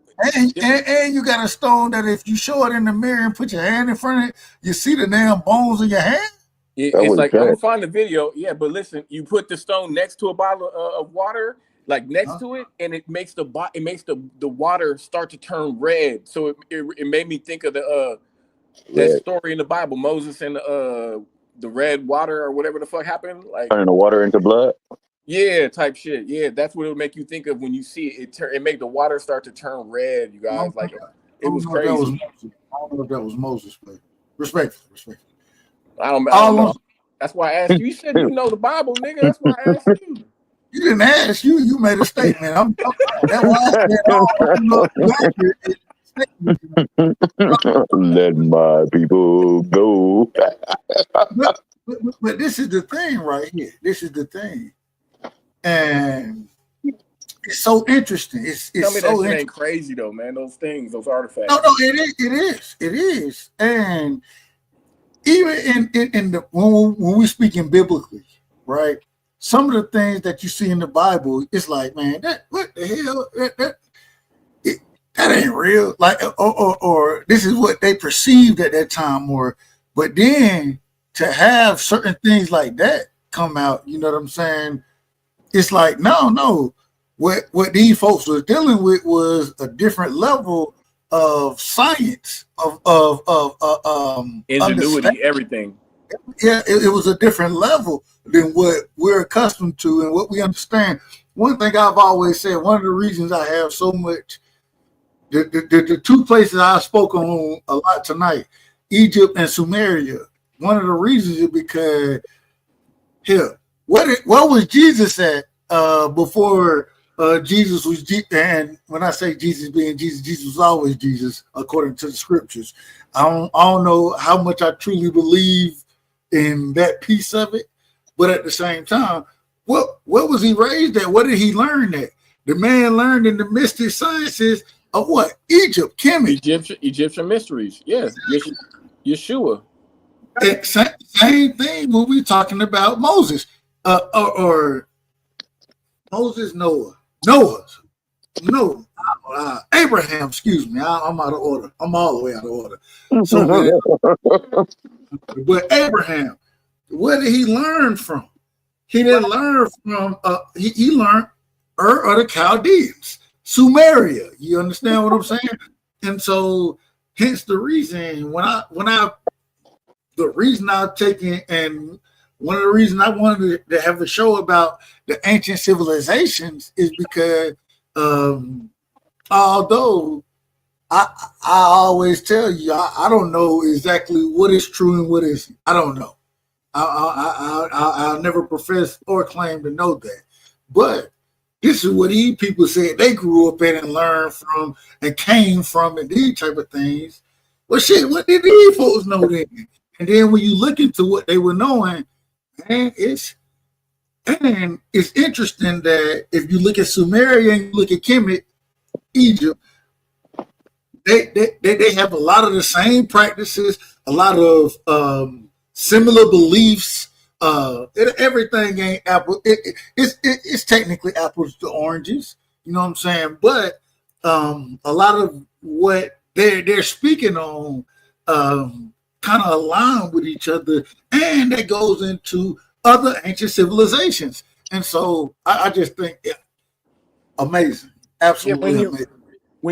When you really dig into it too, Dub, you'll find out that Jesus, whatever you guys want to call him, his grandmother had a virgin birth too. So it kind of makes me think of the Anunnaki and how they were artificially inseminating people to create us. You know what I mean? Not just All right. So look, I hate to do this, but it is 4:00 for me, and I got to get ready to head to the aid to my family house and all that. But we're gonna keep having these shows like this, man. We're gonna keep digging deeper and deeper, and I don't know if we ever come to a direct understanding of what's going on. I don't even know if we have to come to that, but just the exchange of knowledge is fantastic for me, and it's something that I truly value and truly appreciate. So I'm gonna go ahead. I'm getting ready to shut the show down, but we're gonna do it this way as always, man. Y'all give me y'all last words, and then I will ask in your last words, if y'all would be so kind, to me. Let me know what else y'all think that we should be having conversations about, such as this one right here. You understand what I'm saying? So, Cash, we coming to you first. First things first, man. Thank you. I appreciate you. I appreciate everything that you have brought to the table tonight. I appreciate the knowledge and just being willing to have the conversation, because a lot of folks don't want to talk about this shit. If it ain't boxing, they ain't trying to pull up. And I know, Cash, me and you, we met on the boxing scene, but I think, man, this is more interesting than anything boxing can ever present. That's my personal opinion. But man, give me your last words. Let me know anything you think we should be attacking and having a conversation about, and anything else you want to drop and knowledge that you've been blessing us with tonight, man. Hey man, I just always appreciate the conversation, man. Cause this is my passion. You know, I've been digging into this shit for longer than I can remember. So, you know what I mean? So I got a whole lot of shit in my brain, and I like to hear other ideas. That way I can cross-reference the motherfuckers with whatever the fuck I done thought up. You know what I mean? And try to I be trying to figure this. I'm trying to figure out what the fuck, what really happened. Shit. But yeah, you know, I'll be back. We got a whole lot more to talk about. Shit. Absolutely, and we're gonna be shout out to everybody who love boxing. And I love it, and we're gonna keep talking boxing. We're gonna always talk boxing, but man, this, in my personal opinion, this is one of the most enjoyable shows I done had, as far as the different exchange that we done been able to have tonight, man, and I truly appreciate it. And Cash, I told you last time, we were supposed to do it last time, and we didn't have the opportunity. I need my brother Marky Dan. Where's Marky Dan at, man? I got to hit him up, man. So he make sure he here, because I think he got some good ideas as well, and understanding of some of these things, and would love his opinion. But Cash, man, thank you. Yeah, salute everybody. I got a lot of love. Take it easy, Cash, bro. I got a lot of love and appreciation for Cash, man. A real nigga, man. He a real nigga. You understand? So, Thomas, man, same thing for you, man.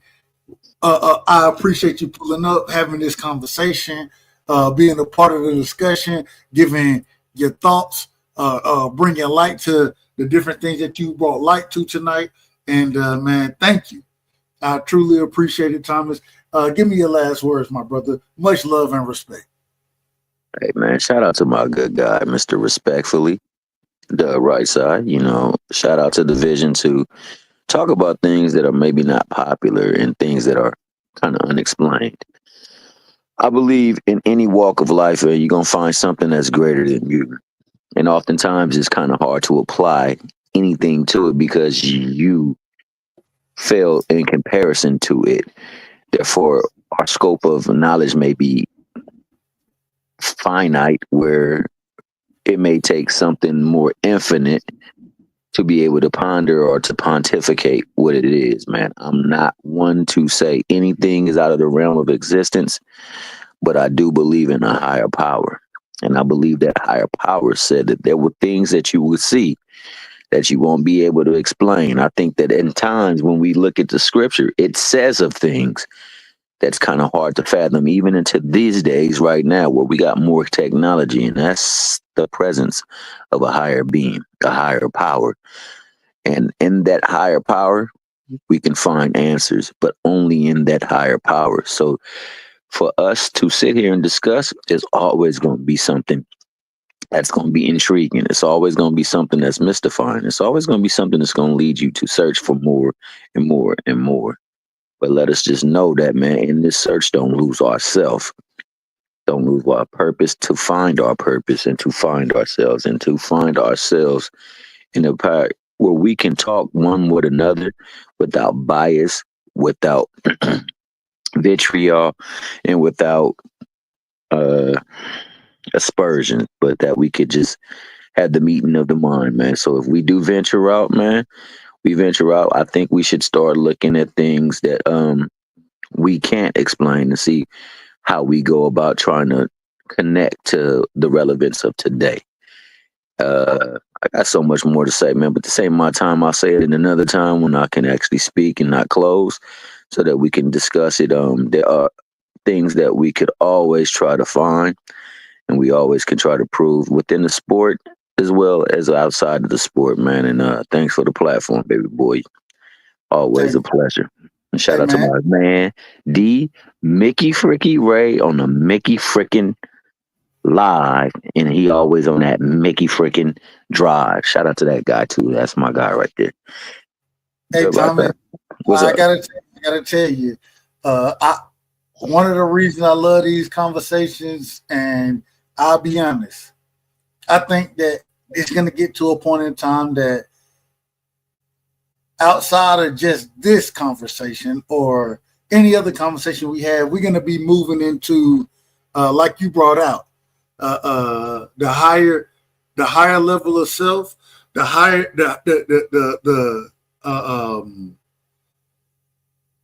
what's the word? How do I want to put it? The most high, as I like to say, the most high. Mm-hmm. I definitely believe in ultimate being. I will say I don't always know if what we've been presented with is the most high, but I think that we definitely going to get into those conversations as well. And hey, we're going to move accordingly over here, man. At the end of the day, we on a search for knowledge, and anybody on that search with me, hey, I'm gonna put y'all on my back and say, come on. And then sometimes I'm gonna jump on y'all back and y'all gonna have to say, Dub, come on. So it's teamwork, and we're gonna do it as a family, as a collective. And like you said, being able to have the exchanges that we had tonight, I think is very important, and I truly appreciate it. I learned a lot of things tonight, and I have no problem with going forward with it. And like I said, the channel going to be changing. We're going to talk boxing. We always going to talk boxing, but we're going to broach all type of ideas in 2025, man. We're going to broach all type of ideas and all type of topics and conversation. And Thomas, man, I truly appreciate For sure, you. man. I'm gonna be honest, man. I'm sorry, I didn't mean to cut you off, but like there is conversation that we could talk about concerning like the Homer Simpsons and they way of capturing future occurrences in the midst of a comic or we're gonna get to that now. For sure. I'm just saying there's so much that we could talk about, bro. So I didn't mean to cut you off, but yeah, for sure. Hey Thomas, I'm gonna put you on the spot right now, and if you click off and say "fuck this nigga," man, I ain't trying to answer this question. Who you voted for, Thomas? Who, me? I ain't gonna lie to you, bro. I voted for the lady. Oh Lord, I ain't mad at you. I'm not mad. I mean, honestly, bro, I'm not mad at anyone for voting for anybody, bro. That's who they feel best represents their better interest, man. And if you felt like Trump did that, then I'm not mad at you for voting for Trump. If you felt like what's his name, Bernie did that, and you voted for Bernie, I'm not mad at that. Whoever you choose to vote for, man, just make sure that it is the reflection of your knowledge and your understanding of that person and their betterment for you as a person and what they look out for, and that they always look to be your best interest. And if you feel like that was Trump for you, man, I ain't mad at it, dog. We in this moment now. So, you know what I'm saying? That's all we can do is be in this moment and live one in this moment. One of the things we're gonna do over here, we're gonna hold Trump accountable with the different moves that he made, and that's another. I almost said I want to do it as different series, and I was like, man, you know how hard it is to do different series. Yeah, that shit. I ain't got all the time in the world to do it, but we're gonna make sure that, man, we addressing everything in 2025, man. We addressing everything. And Thomas, man, you one of the minds out. Even we disagree there, and maybe one day we'll have that conversation. But you one of the minds that, in my personal opinion, you ain't never been anything but respectful, a man of your word, and you've always showed me love. And so, man, I really truly appreciate you, and I thank you for rocking with me tonight. Oh, I tell you the truth. I told D-Ray, I said, man, I don't even want to go live, man, because these niggas don't want to talk about what I told that nigga said, man.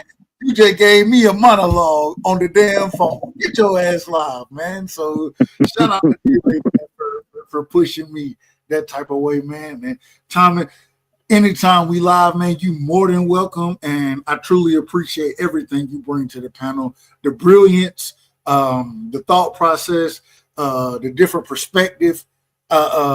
Truly appreciate it, man. I truly appreciate it. Hey, man, like I said, man, we always can have a discussion. And in the process, man, if we be open, we can come to some sort of understanding, man. Discernment is for everyone if we choose the way in that path, bro. We just got to be open to it. And it's okay to say stuff to say that, hey, man, you don't know. You might have been wrong. And all kinds of things, bro. But I'm not afraid to talk, bro. That's one thing I've never been. Is afraid to talk. So for sure, man. If we gonna talk, we gonna talk. And on that note, man. Oh, go ahead. Now, when you get over here and I say that you're out of order, I'll be out of. I gotta tell you, I can call. No, you know why I can call you out of order. I call my damn self out of order tonight. So hey, ain't nobody above order around here. Oh no. That's a fact. No, that's a fact right there. That's a fact. At times, man, people start believing that they are. And that's when you start to fall, bro, because now you start putting yourself above everything and anything. And like I say, that's the dangerous mindset. So, I know at times I be getting out of order. You one of the few individuals that really be in order. Even when I say you out of order, you probably be in order. I'm probably out of order. I'm probably out of control at that time, but it is what it is. That's why I started the damn channel, just so I could talk shit sometimes. So, man, Thomas, much love and respect, and thank you. Thank you. And one last thing, man. I want to shout out Paco's Boxing Talk. He just shot up in here. But I want to shout out the good brother Steph Brown, man. I got nothing but love for that brother. And DS3, I got nothing but love for him. And he has a point. I don't know what haram is, but if it was hard, I'll tell you what haram real quick. So haram is all right. It's hard to explain, but haram is that shit just wrong. That means that the shit is wrong when it's haram, if that makes sense. So so when he said that, I kind of agree with that because it's also the tone of biblical proportions as well too, because it was left for men to run things. So I understood why she didn't get elected. You know what I'm saying? And ain't nobody didn't vote for her because they didn't want a woman leader. She just had bad policies. But that's a whole nother story. Trump don't have no policies, bro. But you know what I'm saying. Here's the reason I said earlier. Over here, even because we got to hold that man accountable, and we got to bring out the I'll bring them out. I'll bring the policies out that he had, and anytime that he diverges from those policies that I agree with, and the reason I voted for him, then we're gonna bring him out because he need to be held accountable, like every individual need to be held accountable, especially those that's supposed to be running our damn government. So, hey, I ain't got no problem with it, and I'm here for it. I'm here for all of it. But we didn't. She didn't lose because she was a woman. She lost because she had horrible policies, nigga. Okay, man. I respectfully, if you say so, but we know it's hard for people to accept rule for, man, especially even in certain communities, man. They don't even tolerate their women raising their voice, dog. So you know it's gonna always be that. Hey, but shout out to my man DS3. He said haram means forbidden, man. You know what? I was just joking because I did watch Indiana Jones, and they had the mention of the word, and they explained it there too as well, man. But hey, shout out to all you people rocking with Dub, Mickey Fricky right side in the Mickey Fricky nighttime or early morning, and be safe, man, on that road, bro. Sir, man, much love and respect. Appreciate you, bro. Mickey Fricky. D Ray, hold on. Let me get us right, D Ray. Let me get us right. Hey, man. Hey. I gotta say this. Everybody listening right now, and I know, hey, when you're shutting the show down, niggas start to run. But everybody listening, if it wasn't for D-Ray Promotions, my big brother, man, if it wasn't for him, we wouldn't have had no damn show. And we at 3:30 right now, 3 hours and 30 minutes of a show. And if it wasn't for D-Ray, there wouldn't have been a show. And I got much love and appreciation for him continuously pushing me, for him making me a better content creator, making me a better person, always showing me love, always showing up, showing out. He'll get on the panel and just listen, even though I'm like, hey, D-Ray, when you get up there, you know what I'm saying? I need you to be rocking, man. I need you to do this. He'll be like, all right, I got you. And he'll get up there, and when the show started and niggas start coming up and rocking and doing what they're going to do, he'll be like, hey, I'm going to let everybody cook. And I got a lot of respect for it. D-Ray, thank you. I appreciate you, bro. I know that. Hey, bro, I appreciate you, man. Thank you for letting me just be a part of it, man. And like you said, bro, we're going to, we got more to come. It's going to get bigger and better. And, we're going to move it forward, bro. I can't wait to see going into 2026, where we're going to be at, bro. So all I can say is let's get ready to roll, bro. You just got to stay consistent with it. Yes, sir. Yes, sir. Hey, I thank you. Yes, sir. I thank everybody in the chat. D-Ray, I got one quick question for you. One quick question. Does Bud fight Canelo? Yes. Okay. I ain't got no problem with it. I ain't got no problem with it at all. I want to see it. And I think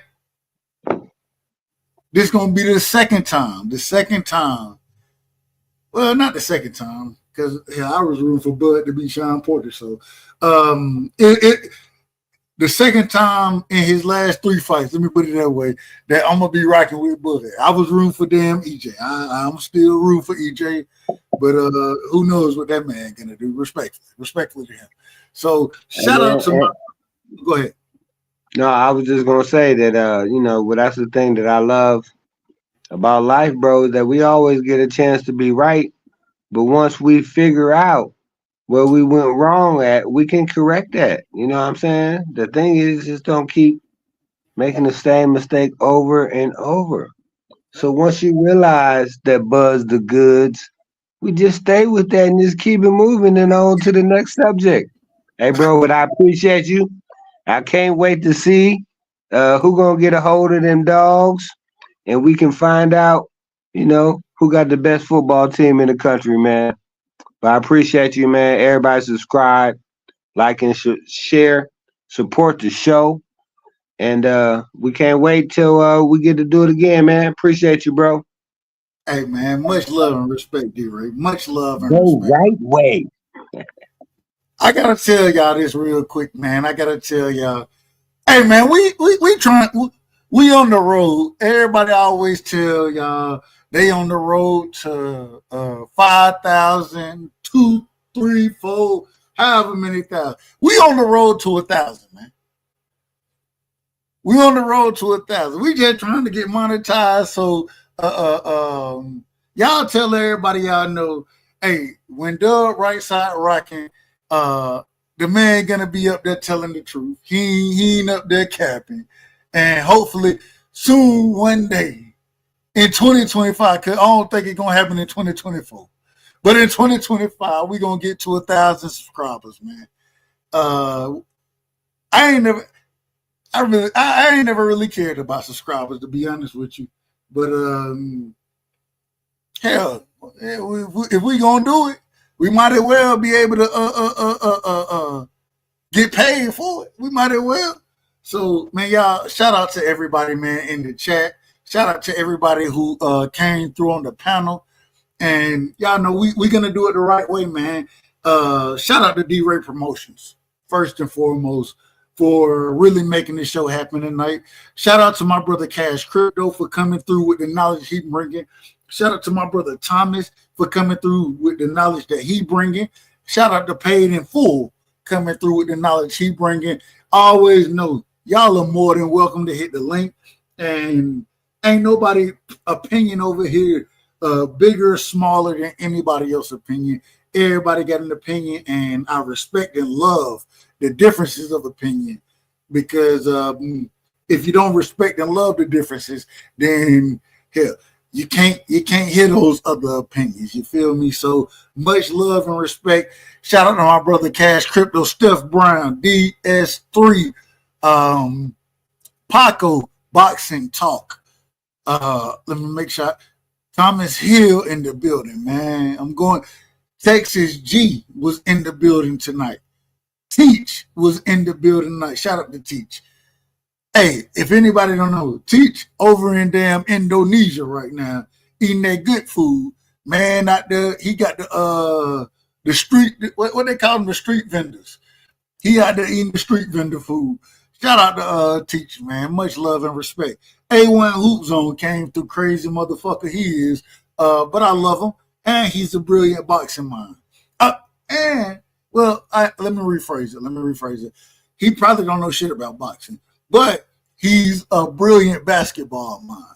And he can even challenge me in the basketball game. Can't shine my damn shoes in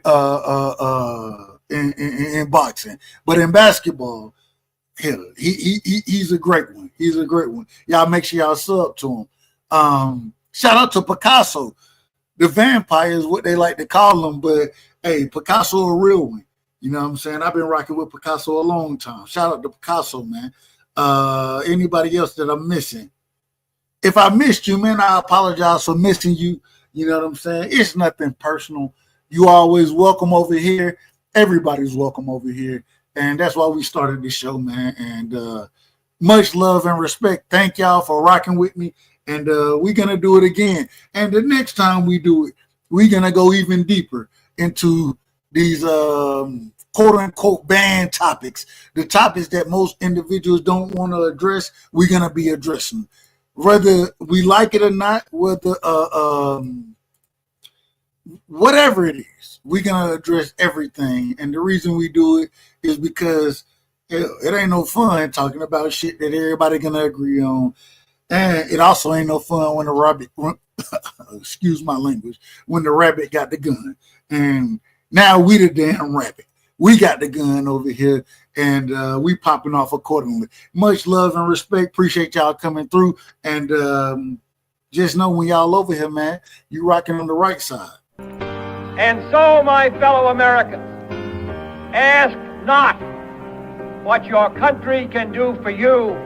Ask what you can do for your country. And we shall overcome.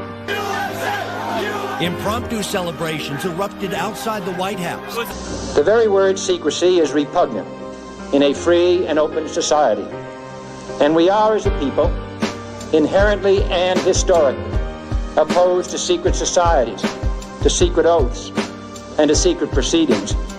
For we are opposed around the world by a monolithic and ruthless conspiracy that relies primarily on covert means for expanding its sphere of influence.